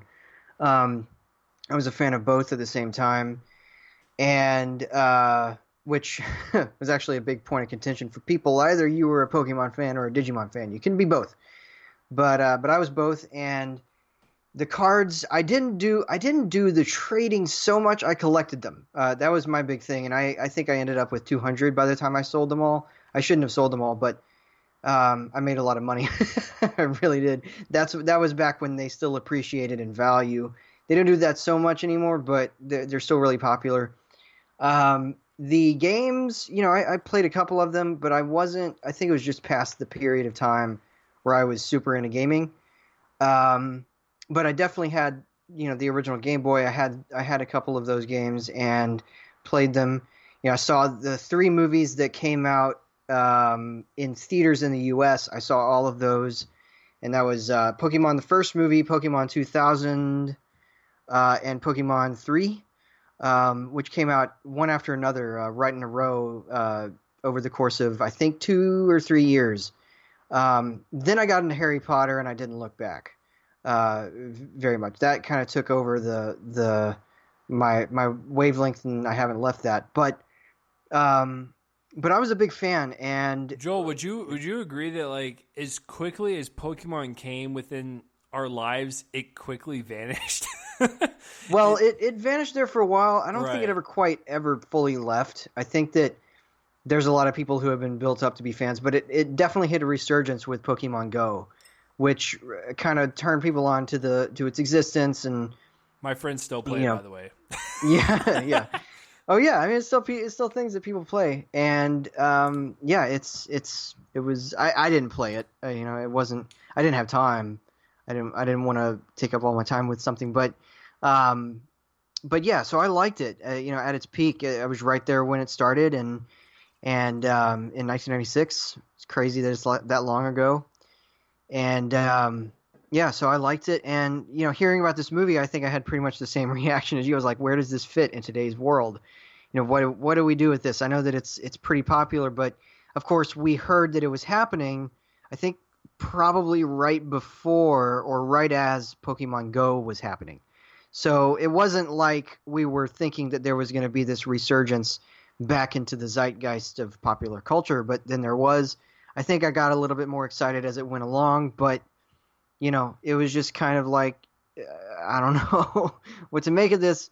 And that was a trailer that I had watched. I thought, I liked the looks of it, and I'm happy to report that I like this movie too. I think that the reason that it works so well is one of the reasons that you kind of pinpointed. It's the fact that it takes it seriously enough, not to introduce any sort of doom and gloom element to it. It doesn't turn into one of those. Does it turn into a movie with a big skyscraper action scene? Sure. But I think that even then it's a lot of fun because of the way that Rob Letterman, the director, stages all of that action with a cartoon sensibility that it never lets the action sequences become too much for kids. That's why this is such a good kids movie and a good family movie. You can comfortably see this with your children and not worry about anything scary or anything like that, disturbing them.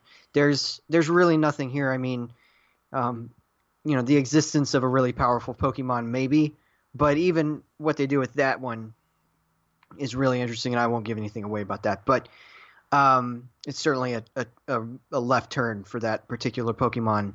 But yeah, it's just such a good movie, and I kind of use that in the same context that I used it for Shazam, in that it's about goodness. This is a movie that improves as it goes, I think, because for the first maybe 10 or 15 minutes, it's a little bit alienating to people who are not familiar with the series, I think, in terms of the fact that it's treating a lot of the rules of the universe as a known quantity. But then what it does is it stops relying so much on the viewer's knowledge of the universe, so that I was still able to pretty much follow along when it introduced a lot of the later generation Pokemon, even though I didn't know, what they were or anything like that or their powers. I was able to follow along because of the fact that they don't dwell so much on it. And so that was refreshing. And then you have the fact that we have a human entryway into the story. It's not following a Pokemon. It's following a human, which is pretty much the roots of Ash Ketchum. And this is, with Tim as, Justice Smith as this hero, I think he works because Smith is so likable in this role. You pretty much nailed it on the head. He's got serious moment. He pretty much covers the range of what a human hero of a franchise starter should do. It's good everyman work, and it's just good work in general. And then you have Ryan Reynolds. He's a lot of fun here as kind of a Deadpool Pikachu, PG-rated version of him, kind of. A little edgier, and yeah, I think he has a lot of fun. He doesn't lean too hard into the sarcasm, which is what I was fearing about his performance. I feared that he was just going to basically do Deadpool again.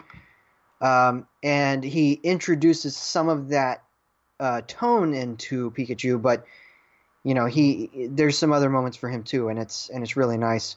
So yeah, I just think it works as a package, and I'm like you. I want more of these. I think that they can build off a solid foundation, maybe even make a superior sequel. And it doesn't even have to be a detective story, although if they're going to follow this, I guess it would have to be. But you could do anything. But with you it. could you could literally do any genre with this. You could do, and you could also really follow any Pokemon. It doesn't have to be Pikachu.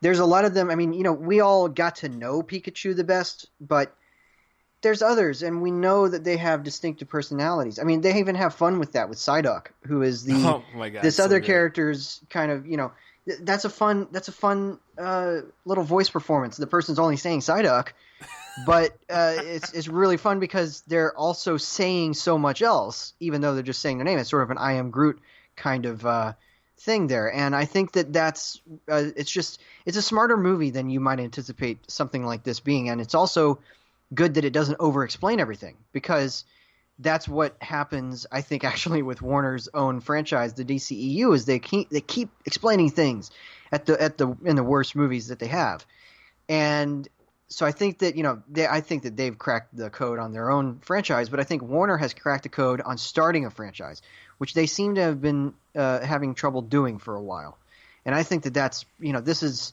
they did a good job with Man of Steel, but really the first time they introduced it as a franchise was Batman v Superman, which was shaky, and they tried to do it with Green Lantern, trying to give that that thing a go, and that was awful. So I think that they've cracked the code with a movie that's better than both of those, and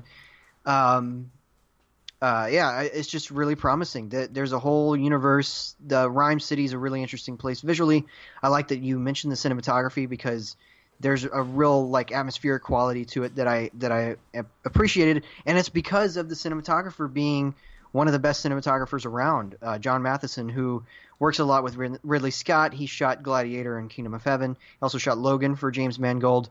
He's a guy that knows what he's doing. He's been working for a long, long time, and they decided to go with somebody who knew what he was doing. Now, I mean, does he have kind of softball work too? Sure. And this is probably that for him in his headspace, but it's still solid work because he commits, and yeah, that's what's important here. And so I really like what they've done with this movie, and I really hope that they go forward. It's also strangely involving as a detective story, because there's some surprises in this. I think that it's not ultimately just about the simple mystery of who his father is, and you kind of giving it away, but who the villain is. But it's also about the things that we learn about certain characters and certain motivations, and some of the twists, the right turns that they take are genuinely surprising in big ways, and I think that is that's notable. So I liked it quite a bit, and I'm also with you. I'm giving it a B. I think that as the kind of in my opinion, the official start of the summer season, I think is solid. Obviously, Avengers Endgame is the start, but because that's next week, Joel. Next week. Well, yes, but it's gonna be a great continuation with next week too. yeah, exactly. So this is gonna be a fun summer, despite the couple of movies. But yeah, I like that the kind of the start that we get here. I really wish it had a solid Thursday night. It made $5.7 million, which is a good start for something like this. It's probably headed to maybe an $88 million, an $80-something million opening. They're thinking that's how it's tracking. So. Hopefully word of mouth can help it. Hopefully people like it. Hopefully people spread that word, and hopefully we get another a series, because I think that this could be a good one. So, all right. So B for both of us. Yeah, and like you, I never thought that we'd ever say that in our lives. Are we living in a fantasy? I don't know, but we're gonna go ahead and move on, because we got one more thing to do. I've been we've been doing this kind of going back through the years and pinpointing our favorites, and we've reached a point that is kind of an unknown land for all of our listeners, and in fact, honestly, including me, because we haven't really talked about this in depth. We've talked about one or two of your favorite movies about these next 3 years we're going to be doing. I'm pretty sure I know your number ones for at least 2 of those years, right? But really, I don't know the middle year, and I don't know a lot of the other movies that you liked, because we've been, we kind of live in the now. We talk about what's coming out. We talk about what we've seen that as it comes out, and we don't. Maybe we should. Obviously, we should, but we don't really talk about some of the previous years. So it's going to be fun. We're gonna kind of speed through our 10 through 6s a little quicker than we've been doing, because of the fact that there's maybe a little bit more to talk about, and we also are going long. So we don't want to spend too much time on this, but we are going to be talking about our favorite films of 2012. So I'm going to go ahead and go first on this, and I will lead up to my number 5 by quickly going through what are my 10 through 6 picks. Now, you, Chase, and all of you listeners might be surprised by what's in the 10 through 6 not being in the 5 through 1. But 2012, good year. It's not my favorite year of the decade. None of these movies get an A+ for me. They're all strong A's, certainly. They're all 4-star movies. This, I tend to have at least quite a few 4-star movies, and this is no exception. But yeah, it's a good year, and I'm excited to get into it. So, number 10, Moonrise Kingdom, Wes Anderson's kind of playful dollhouse romance between two kids in 1965 New England.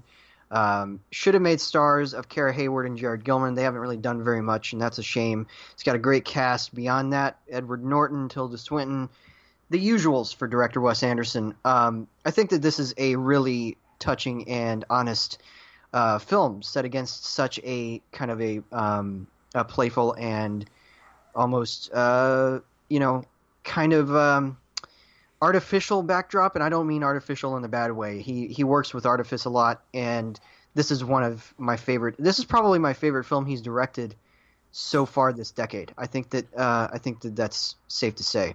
Number 9 on my list is The Impossible.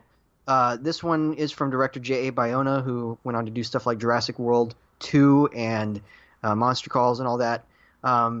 This is a movie about a family who are stuck in Thailand during the big tsunami in December 2004.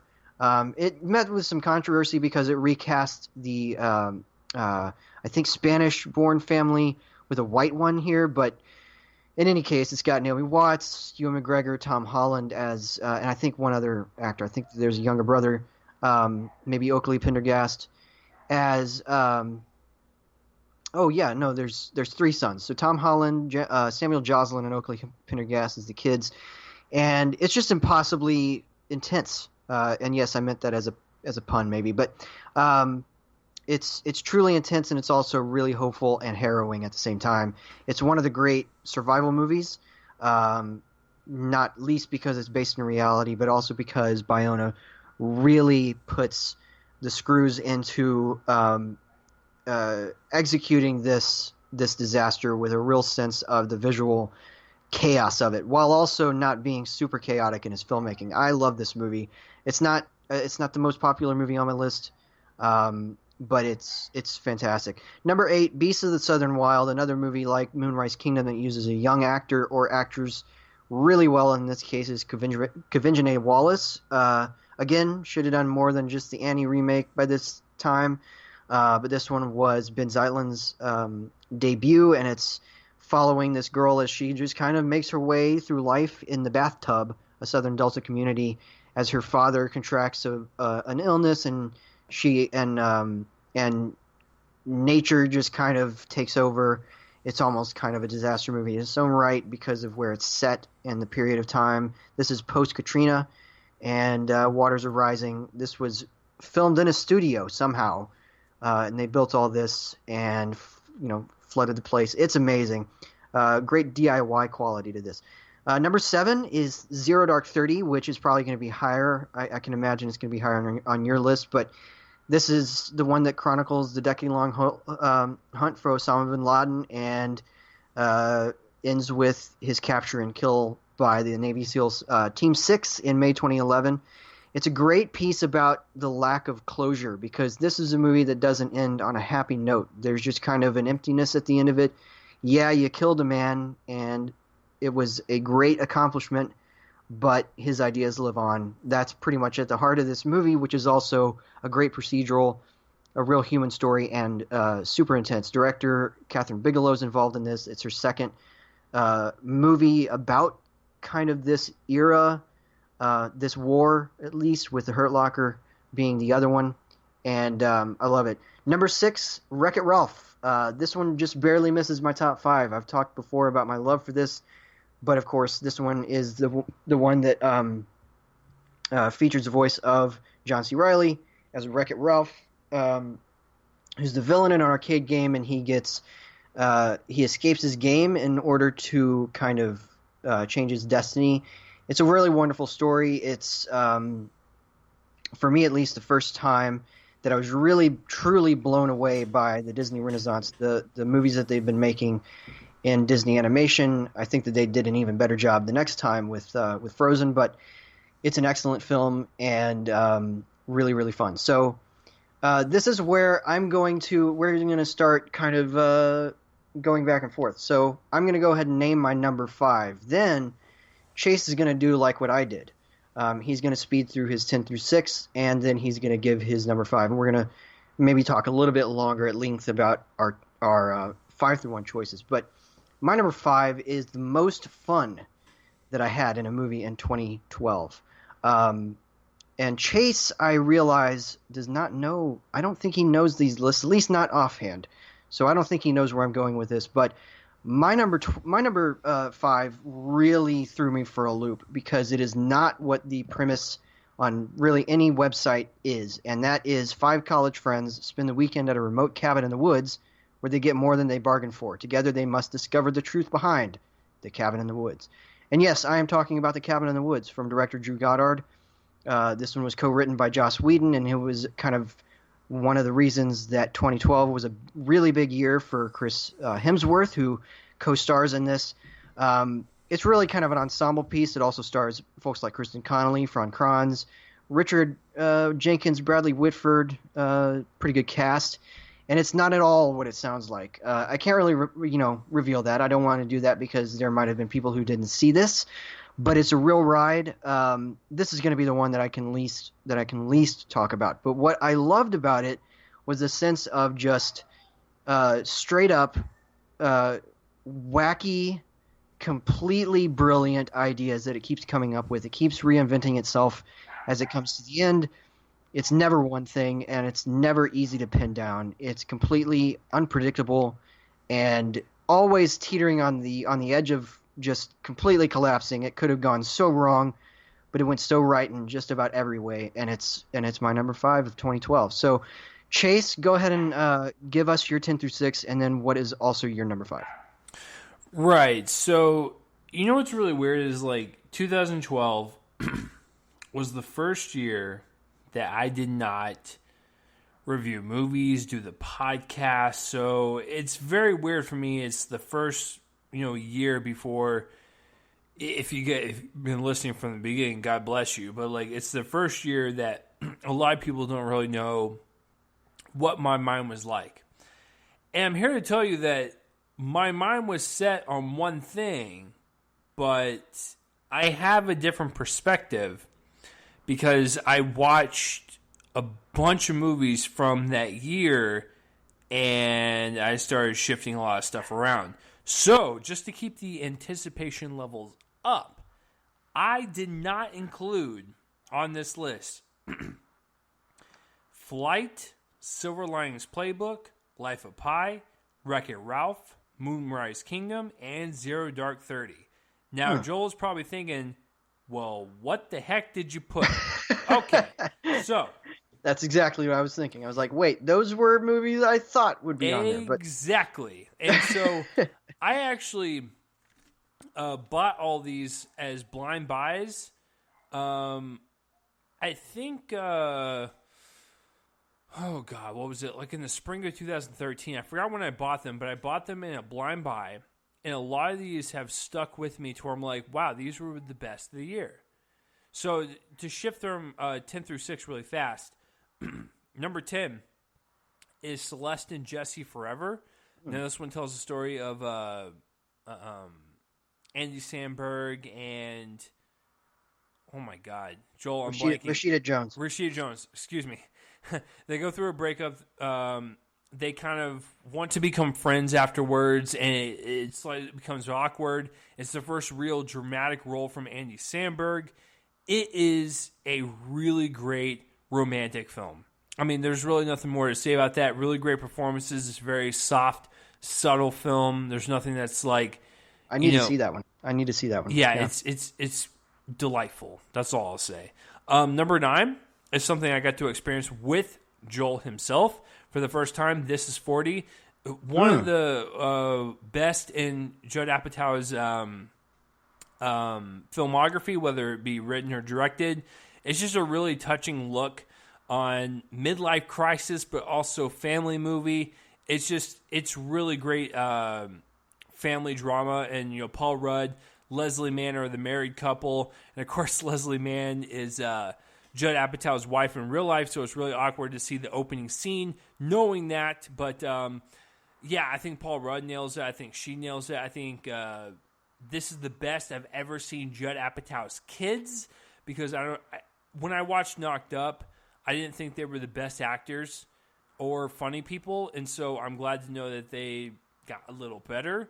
And so This is 40 is just it's a sobering midlife crisis, but it's really funny and poignant at the same time. It's a really great film.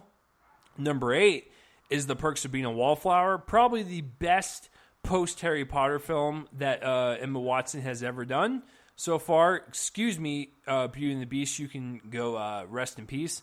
Perks of Being a Wallflower is a really great coming-of-age film. We have her, Ezra Miller, that was the first time I was ever introduced to him. Logan Lerman, just growing up in high school, a lot of them dealing with their sexuality or dealing with bullying, dealing with suicide. It's a really powerful film, and one that stuck with me for sure. So number 8, Perks of Being a Wallflower. Number 7, one of the craziest movie experiences I have ever experienced in my time of reviewing movies, because I got an invite to go see it. It was Killer Joe. Oh my God, what a movie. And if Joel knows me, you guys know me, I'm into like the weird horror movies. I'm into the weird serial killer type movies. This movie just really left an impact on me. I saw it with Thomas Hayden Church. He was there at the screening, and there was a Q&A afterwards, and it was interesting to hear him talk about the experience that he had under the direction of William Friedkin. And, of course, Matthew McConaughey's in this, delivers one of the best performances of his career. I'm not even joking. It is haunting and exhilarating and just really entertaining to watch it all at the same time.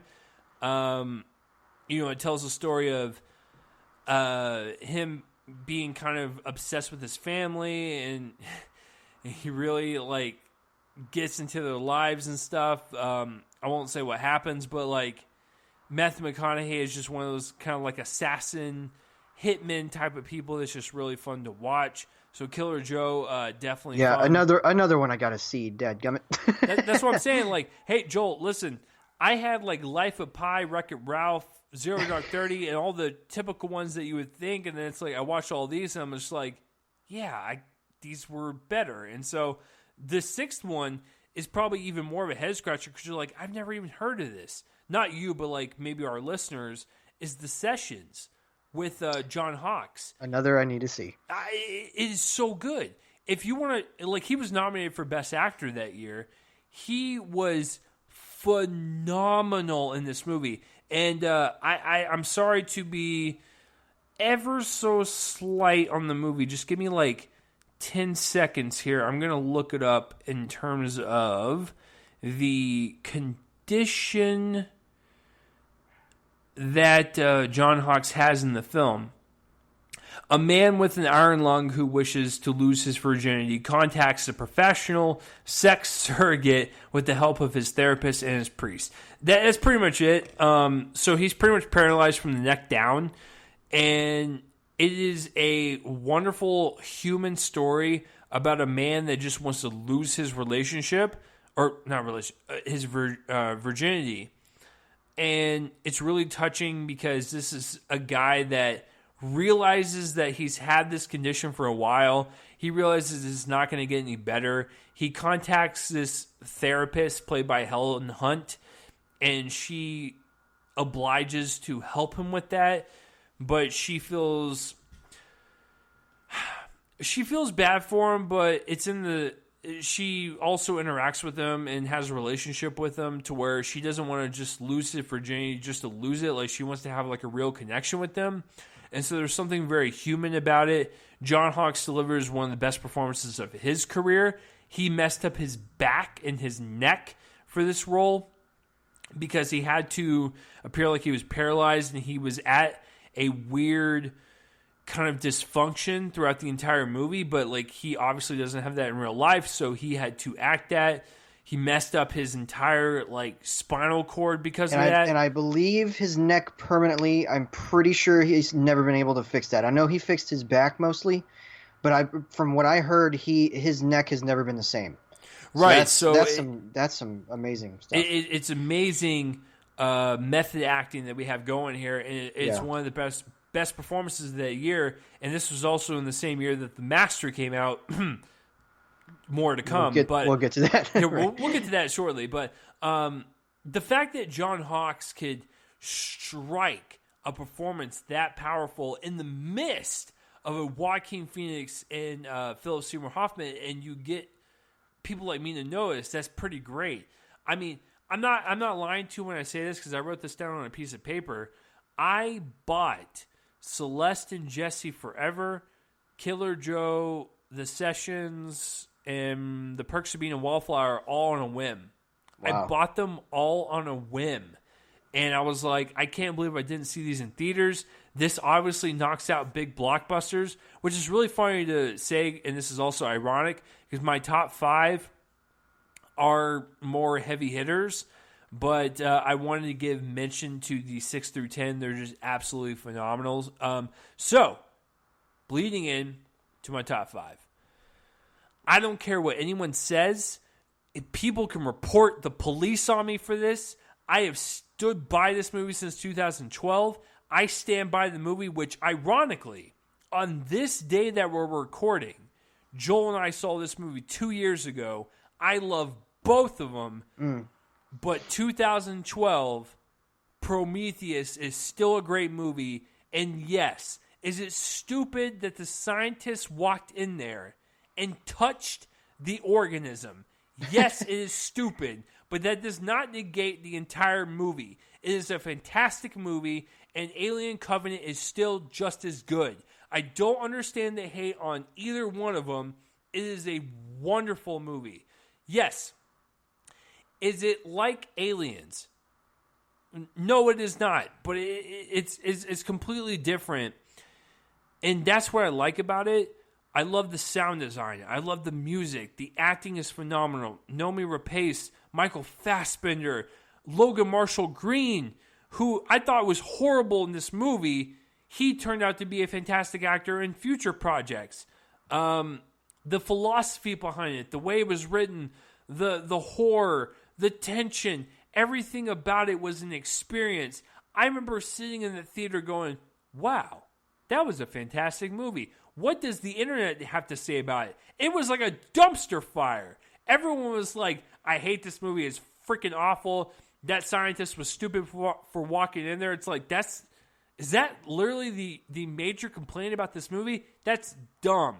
So, Prometheus is number 5. It has always stuck with me. Alien Covenant is just as good. Maybe slightly underneath it, but I still think on the same level. Joel and I saw that together literally 2 years ago to this day. I've seen that movie 3 times. I've seen Prometheus 3 times. It was today, wasn't it? Oh, my God. Yeah, it was 2 years ago today, Joel and I had a date together. But yeah, I love Alien Covenant. I love Prometheus. It's Ridley Scott is never going to finish his trilogy just because of the money. But that makes me disappointed because I love Prometheus. I love I'm not going to lie. If you didn't have Michael Fassbender playing David and playing this kind of like philosopher robot throughout the movie, I don't think it would work as well. But the fact that he was so committed, a lot of the ideas were brought up were really fascinating. I love Prometheus. I will not feel sorry for that. It is one of my favorites of that year. I love rewatching it, and I don't mind saying I love it. And I know Joel's not like as high on it as I am, but we've already discussed this. Like You pretty much are like fine with the movies, right? Because like I remember Yeah, after Covenant, like you were just like, yeah, that was fine. And I was like, man, I really love that. And I guess that's where you and I differ. But at least like you're not one of those people that's just like I hate it type of deal. Well, once upon a time, it was in my top 5 of this year. It's not anymore. I think a couple of rewatches, I soured on it just a little bit, but I like it a lot for the reasons that you say. It's a lot more thoughtful than people give it credit for. There's a lot of philosophy behind it. It's a very thoughtful film. And in the same way that kind of Alien Covenant was the aliens to this film's Alien, both of them are really effective, much like those other films are. It's a good one, and while we're on that topic, it's certainly somewhere in the honorable mentions, and so is This Is 40, which is probably my number 12. I'm glad you like that, by the way. Yeah, a lot of people don't like This Is 40, but I'm glad that not only did we get to experience it together, it's almost a 3-hour-long movie, and because I was really worried that you would hate it, and the fact that like when it was done, I was sweating. I was really sweating on the couch. I was like, oh my God, Joel probably hated this because it's so long, probably monotonous, and just really just not for him. But he turned around, he's like, yeah, I kind of like that. I kind of regret not seeing it. So I was like, oh, phew. Yeah, it's fantastic, and yeah, that's my number 12 or 13. It's right there with another R-rated comedy, The 5-Year Engagement, right outside my list here because I love both. I think that both are great screenplays. Both are great gross-out comedies, if you want to call them that, but they're really not just that. They do hit the R-rated comedy button, though. And by the way, just to kind of talk about a couple of honorable mentions. You mentioned Flight. That's one of them. 10 Years I'm a big fan of. I don't know if you ever saw that, but that's a great cast. It's a movie about a 10-year high school reunion that's terrific. Went kind of under the radar. Yeah, that came out the same year as American Reunions. So that's why. Oh, okay. And then The Avengers is one that's in my 11 through 15. A huge fan of that. So, yeah, that's sort of like movies that are right outside consideration for something like this. And also on topic of your number 8, my number 4 is The Perks of Being a Wallflower. This movie is excellent. I saw this about a month before it came out. I got to meet Stephen Chbosky, who wrote the novel and the screenplay and directed the movie. I got him to sign my 4th Harry Potter book because I happened to have brought it with me to the screening. It was not on purpose. But he signed that because of the fact that it was that book that made him want to consider Emma Watson. Or that movie, I should say. That made him want to consider Emma Watson. So he actually offered to sign it whenever I met him. I didn't have him sign it. It was just a funny little thing that he did. But everything you say about the movie is accurate. It's a movie that has a lot to say about young adulthood and about insecurities and finding oneself in ways that are not broad and generic, but in specific ways that are very effective. The screenplay, I love how the screenplay frames the past events of this narrative because of the way that it basically gives them as surprises. It's also got a timeless quality to it that, the movie's set in the early 90s, but it could very well be today, except for the fact that it has no cell phones.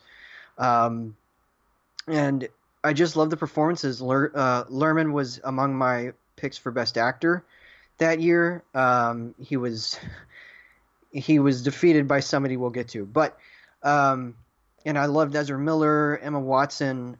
Funny how they're both now part of the Harry Potter franchise. But yeah, I love this movie. It's so honest and real and true, and I think it's really something special. So. Yeah, your number 8, my number 4. What is your number 4? So my number 4 is going back to what one of the ones you discussed, which was Cabin in the Woods. Nice. I had no idea that Drew Goddard directed it. I had no idea that Joss Whedon was involved with it. And, back in the day when I was kind of investigating the MCU and I was like, oh, the Avengers coming out, that's kind of cool. Like, because you guys have to keep in mind, I never really read the comics as a kid.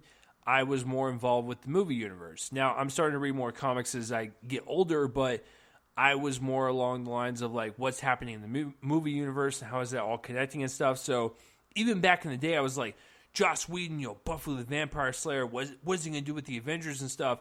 But then I was treated to this wonderful horror movie that he released literally like 2 weeks before the Avengers, and Avengers was one of the biggest movies that year, if not the biggest. And so,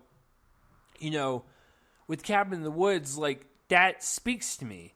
That is a horror film that turns every subgenre of horror on its head. It is really well written. It's one of those things where it's not a slasher film. It's not something that you would expect, because the trailers prop it up to be like these kids go to this cabin and it's going to be Evil Dead all over again. No. It's within the first 10 minutes, it shows you that this is going to be completely different. And from that point on, Joss Whedon and Drew Goddard not only balance the wonderful tropes of horror, but keep it somewhat horrific and filled with tension, but also poking fun of it. Mm-hmm. It's kind of like a nice balance of of everything. It's just a really unique horror film. It's the Scream for our generation, right? I totally agree. Yeah, and it's every bit as good. I adore the first Scream, and I think the first Scream is excellent. One of the best horror movies ever, and this is really kind of the answer to that. Maybe a little less obviously scary than Scream. I think Scream really hits the mark in ways maybe in just in terms of screams that maybe this doesn't. But this one isn't really going for that, though. It's really going for some meta-reference stuff. It's really going for the sense of fun that you have as this thing unfolds. I mean, I'm looking at the poster right now. You just look at that, and it's really striking. It's a house kind of treated as a Rubik's Cube, and that's pretty much the vibe that you get from it. And it's a lot of fun, and I love it. You talked about it being well written, super well written. My number 3 boasts one of the best screenplays of the decade, and that is a movie that a lot of people feel is dry oatmeal cinema, and I do not understand them because I found there to be a lot of wit in between the historical lesson that we got, and that is Steven Spielberg's Lincoln. I'm in awe of this movie, particularly the screenplay by Tony Kushner, who also wrote or co-wrote Munich for Spielberg, and he's writing his West Side Story remake. This one follows Lincoln, played by Daniel Day-Lewis, as he figures out a way of making what is it?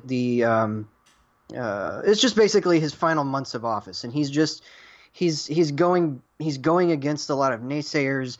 I think he's trying to fight with the 13th Amendment to make that happen, and all of that. It's a fantastic bit of the historical record. It's extremely accurate. Lincoln was this way. He had the high reedy voice. Originally Liam Neeson was going to play this role back when I think in the early stages of the development that would have been the wrong choice. It was right to be Day-Lewis, who adopts this reedy voice and also adopts the stance of a master storyteller. I think that this is also a bit of master storytelling. It's really crucial and it's alive in ways that I think people are ignoring. Sure, it moves at a deliberate pace, but once you get past that, there's a lot of stuff here that's happening. It really constantly, every single minute keeps you engaged, and I love it. I'm a huge Lincoln fan. So, is this one that's on your list? I mean, it was on my list back in the day, but when I watched all these other 6 through 10 movies, I was like, I got to bump all these out. I mean, I had to bump out Lincoln, Zero Dark 30, Life of Pi, Flight. I mean, I thought I knew everything about 2012 cinema, but when I watched all these kind of smaller films that spoke to me on a different level, I was like, I have to push them out. But I remember watching Lincoln and being absolutely floored by it. Not because of DDL's performance, but the way that Steven Spielberg kind of masterfully bounces back between all these scenes, and it is very lethargic, but it's really engrossing at the same time, whether it be the performance of DDL or Sally Fields or the production design and just this vast scope of this real life character fighting this really pivotal amendment in our history. It's a really fascinating watch, but I just really couldn't make my list personally. But number 3, it's a director that I've always been a fan of. Yes, The Last Jedi is my favorite Star Wars film. So I'm excited, for Knives Out. I loved Brick. But man, Rian Johnson to me is just one of these directors that tends to just go for it and just make something completely unconventional, and it just works for me. And Looper is one of those movies. I remember, I don't have that many memories of watching movies with my brother when he was in college. I had 3 of them. One was with Sinister. He doesn't like horror movies, so that was fun. Wreck-It Ralph, seeing it at midnight was fun because there was a bunch of rude kids behind us, but we still loved the movie. And then watching Looper together. And I've really never seen a thought-provoking movie with my brother, but it was really special to me because we discussed it afterwards. We're like, wow, that was really interesting with the whole time travel thing and the whole aging thing. We were thinking about it, doesn't make any sense. And I think for the most part, if you want to talk about, time travel or any of that, I think Rian Johnson nailed probably one of the more accurate ones you could probably think about if it were actually true, science fiction. And I think you get that with Looper. It's a really exciting movie. Joseph Gordon-Levitt plays the younger Bruce Willis, one of the best Bruce Willis performances in the past 10 years, bar none. Probably farther back than that. Yeah, I was supposed to say maybe his whole career. But he gives it his all. They seem like they're the same person. It's a really intriguing science fiction story. It's really well shot, really well edited. It's just a fun time at the movies, to be quite frank with you. And I think when you leave the movie at the end of it, you realize that Joseph Gordon-Levitt is a rising star, which, ironically, knock on wood, he hasn't really done anything since then besides Don John and The Walk. But from that point on, you're like, man, GGL is really great. Bruce Willis is great. Rian Johnson's on his A game. It's just a fun science fiction watch. So if you love science fiction films, it's one of my highest recommendations of this decade, to be quite frank with you. But in this year in particular, 2012, Looper is my number 3. I absolutely love it, and I don't mind watching it anytime someone brings it up.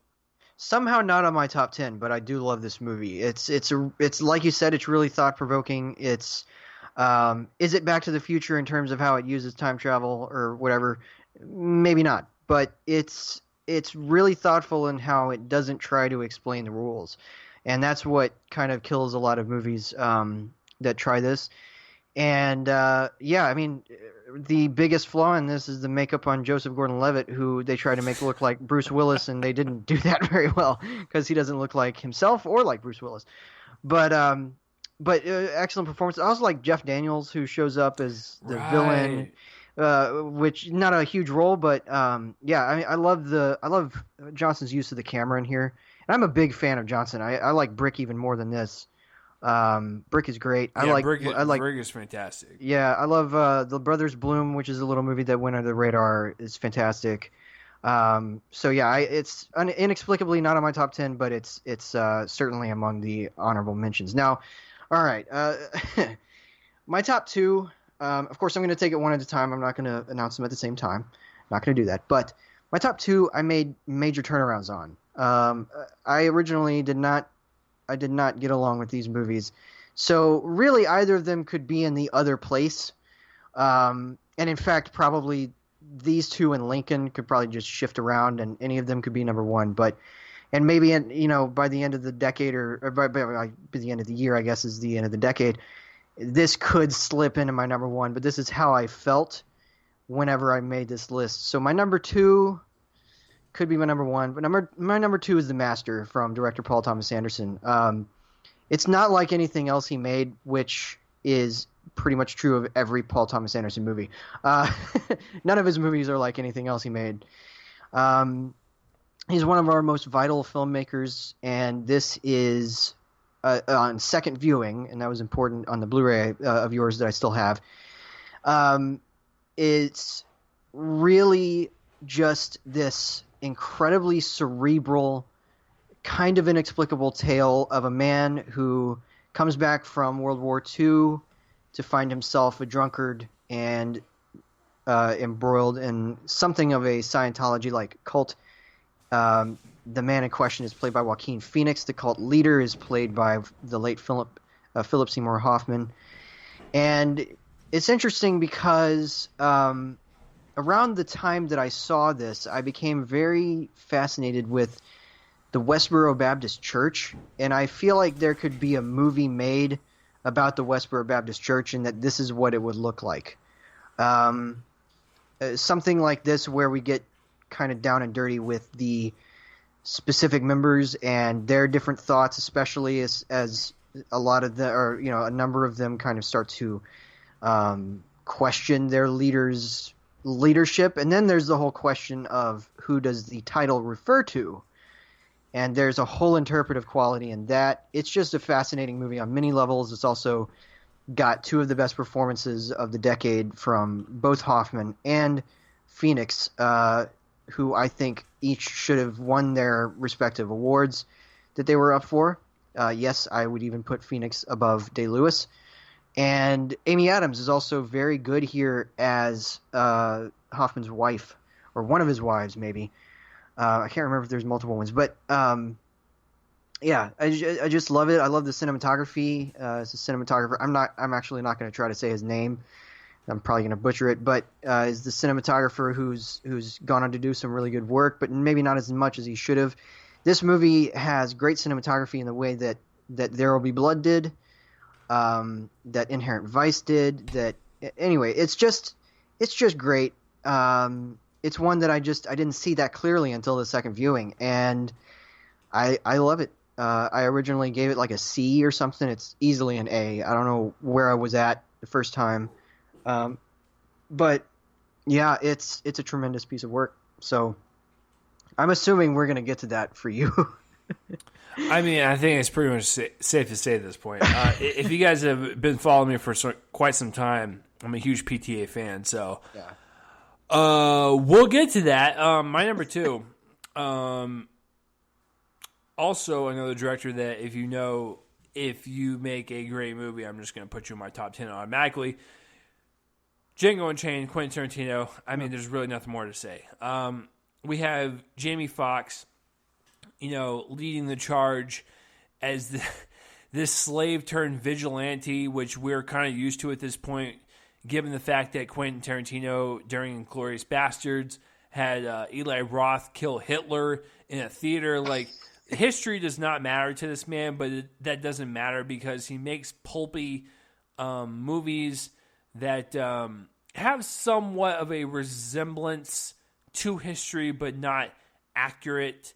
But it's just all for entertainment's sake, and I just think when you can bring a performance out of Christoph Waltz, who won the Oscar for this movie for supporting actor, or Jamie Foxx or Leonardo DiCaprio, who is super method in this movie and just kind of blows your mind that he's just as good as he ever was. He's out there actually cutting his hand and wiping it on Kerry Washington's face. Yeah, he's cutting his hand on a glass he smashes, and just Kerry Washington is probably disgusted at the fact that she's going to get some blood-related disease. But, it's a fantastic film, super entertaining. It's like 2 hours and 40 minutes. God bless QT for making movies that long because they don't feel that long.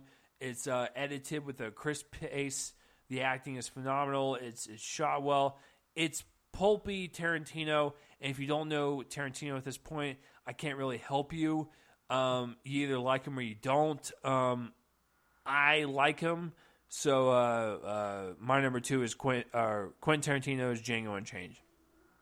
Nice. Another movie that somehow is not on my list, but it's an enormous amount of fun. If we were talking about the best movies of 2009, Inglourious Bastards is at the top of that. So I think that him in kind of this historical revisionist mode is a lot of fun, and I can't wait to see Once Upon a Time in Hollywood for exactly that reason. But yeah, it's out there in the 11 through 20 space. I love it. All right, folks. My number one is the other film that I was talking about, the one that I did not respond to the first time. In fact, I think if you go on Letterboxd, my original rating is still on there. I should probably change that. But again, this could easily be the number two, switching it out for the master. But for now, here it is. And I actually think that this might be the one. I can't remember that you haven't seen. I think that we've talked about it before, but it's Killing Them Softly. This is Andrew You are Dominic's. correct. I have not seen that. Okay, yeah, we got to watch this together because it's something else. This is director Andrew Dominic's last movie. He hasn't directed anything since then, but it's also his follow up to the assassination of Jesse James by the coward Robert Ford, and it's an even better movie than that one, which I love. This one stars Brad Pitt once again as Jackie Cogan. He's an enforcer trying to restore order in the mob during the economic collapse of 2008. We're basically looking at the economic collapse in the microcosm of this particular group of criminals who obviously are backstabbing each other for money, except for the fact that the money has all disappeared, basically. And more than just in literal terms at specific places. It's just not there anymore for them, and this is an allegory in every sense of the term, down to the fact that it's not at all remotely subtle about what it's trying to say. It's got a great cast from Scoot McNairy to Ben Mendelsohn to the late James Gandolfini to Ray Liotta to Richard Jenkins to Sam Shepard. I mean, this thing really sings. It's punchily edited by Brian A. Cates, who I think is who also went on to edit stuff like We the Animals, Private Life. Really fantastic editor and probably the best editing job of the entire year. It's also shot by Greg Fraser, who went on to shoot stuff like Foxcatcher, Vice, Lion, Zero Dark 30 that came out around the same time. He had just come off of work on movies like Snow White and the Huntsman and Let Me In, but this is when he really kind of took the ball and started doing really great work all over the place. Yeah, it's just excellent. It's an excellent film. The ending scene, which has Pitt kind of confronting a guy and laying out how America works on an economic level, which has become personal for him and also professional and pretty much every other facet, is one of the most genuinely ambitious last monologues in a movie I think I've ever seen. And it's up there in terms of its boldness with that song at the end of The Master, actually. The song that Philip Seymour Hoffman sings. And I love the movie's mix of allegory and thriller, and also crime drama. This is very much tonally in the tradition of something like Goodfellas, and that's not just because Liotta's in this. But it's also, again, it's an allegory. It gets down and dirty. The backdrops of this movie are not ones of wealth and kind of decadence. They are ones of suburbs, run down, back rooms of clubs that are barely functioning. And it's a movie in direct relationship with its setting, and that means not only its physical, the physical places in which it finds itself, but the year in which it takes place. Or the period in which it takes place, and all the while there's the beginnings of Obama's presidency here, and it does not have a great opinion about that period of time. I think that this is a really important movie in a certain way, but I don't want to make it sound like it's bogged down in its own self-importance. It doesn't ever reach that. There's also a lot of comedy, particularly. Or not comedy, but a lot of levity in the characters played by Scoot McNairy and Ben Mendelsohn. In particular, Mendelsohn, who is just in a Joe Pesci and Goodfellas kind of way, just delightfully vulgar here. It's got the highest ratio, or one of the highest ratios of F words I've seen from a single actor in a movie, and he's having a great time with it. it's really something special. Again, this could easily switch places with Master, but that's where I have it right now as my number one. I love them. I love Killing Them Softly, and I definitely think that you need to see it for sure. So this might be one that I make a point of trying to show you before we end of the year, we end the decade, just to give you a taste of it. So anyway, go on. Talk about the Master. Yeah, if it has already been spoiled, my number one is the Master. Paul Thomas Anderson to me is just one of those filmmakers that comes out with a movie, you don't know what it's about. It could literally be in any genre, and it will just floor you.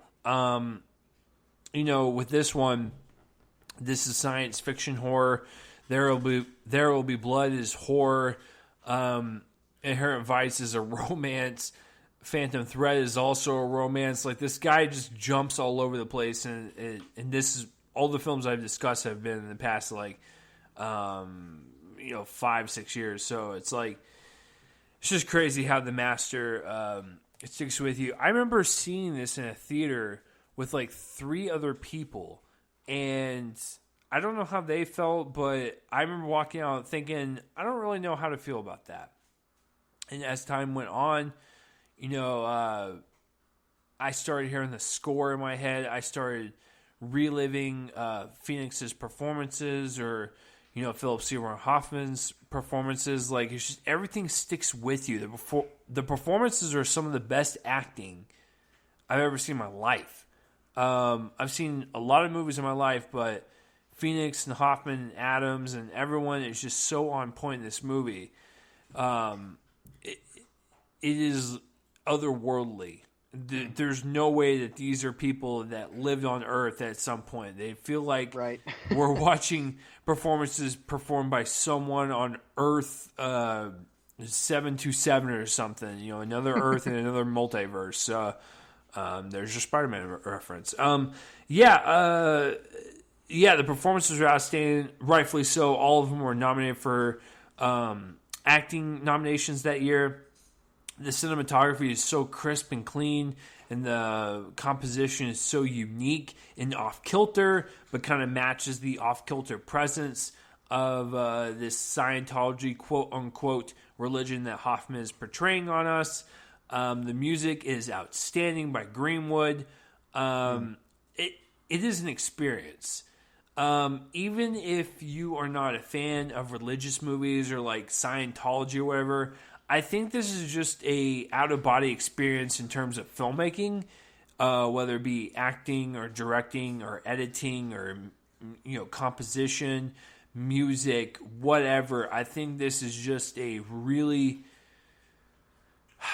really ambitious film on a technical level, and it also makes you think on how people are desperate to fit in, and they're lost in life, and so they had to fit into something that really seems extreme and stuff. And so I think The Master is just one of those movies in 2012 to where even amongst something as great as like Looper or Django Unchained or Prometheus, whoever, it's more low budget and more indie for sure, but it strikes a chord, and obviously being nominated for all of the acting categories, it definitely makes a sting for sure.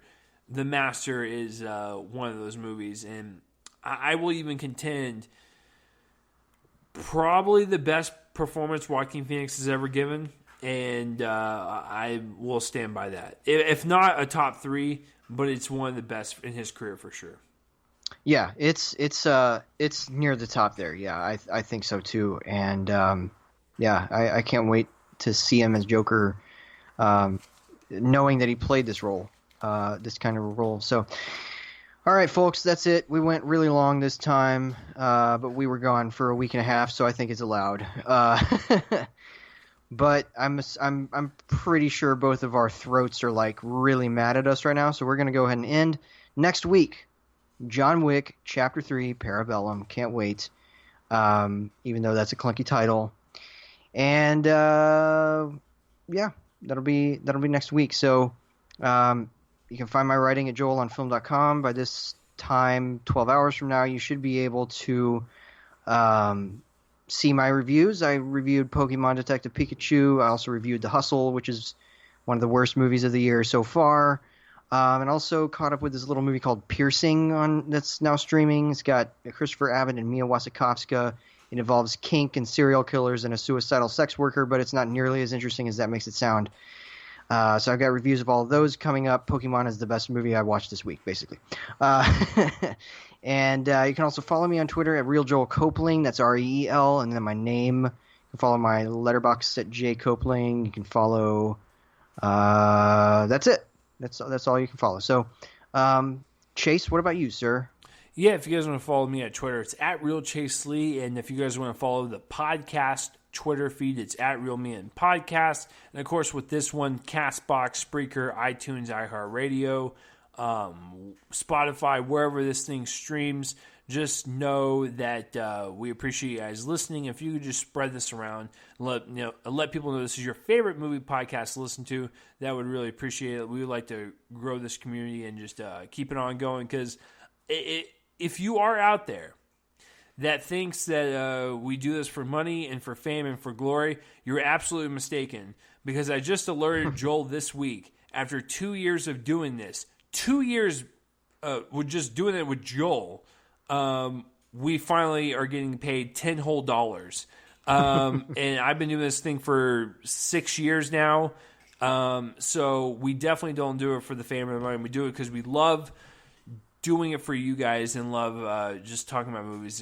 It's one of the best things that we love doing in life. So we really hope you guys enjoy this episode 276. I am Chase. That is Joel. Next week, 277 with John Wick, Chapter 3, Parabellum. Super excited for that. So yeah, we'll go ahead and just end it right now. Hopefully you guys have a great day, good night, whenever you're listening to this, and we'll see you guys next week for another episode of Reel Me In: a Movie Podcast. You guys are awesome. Bye-bye. Bye.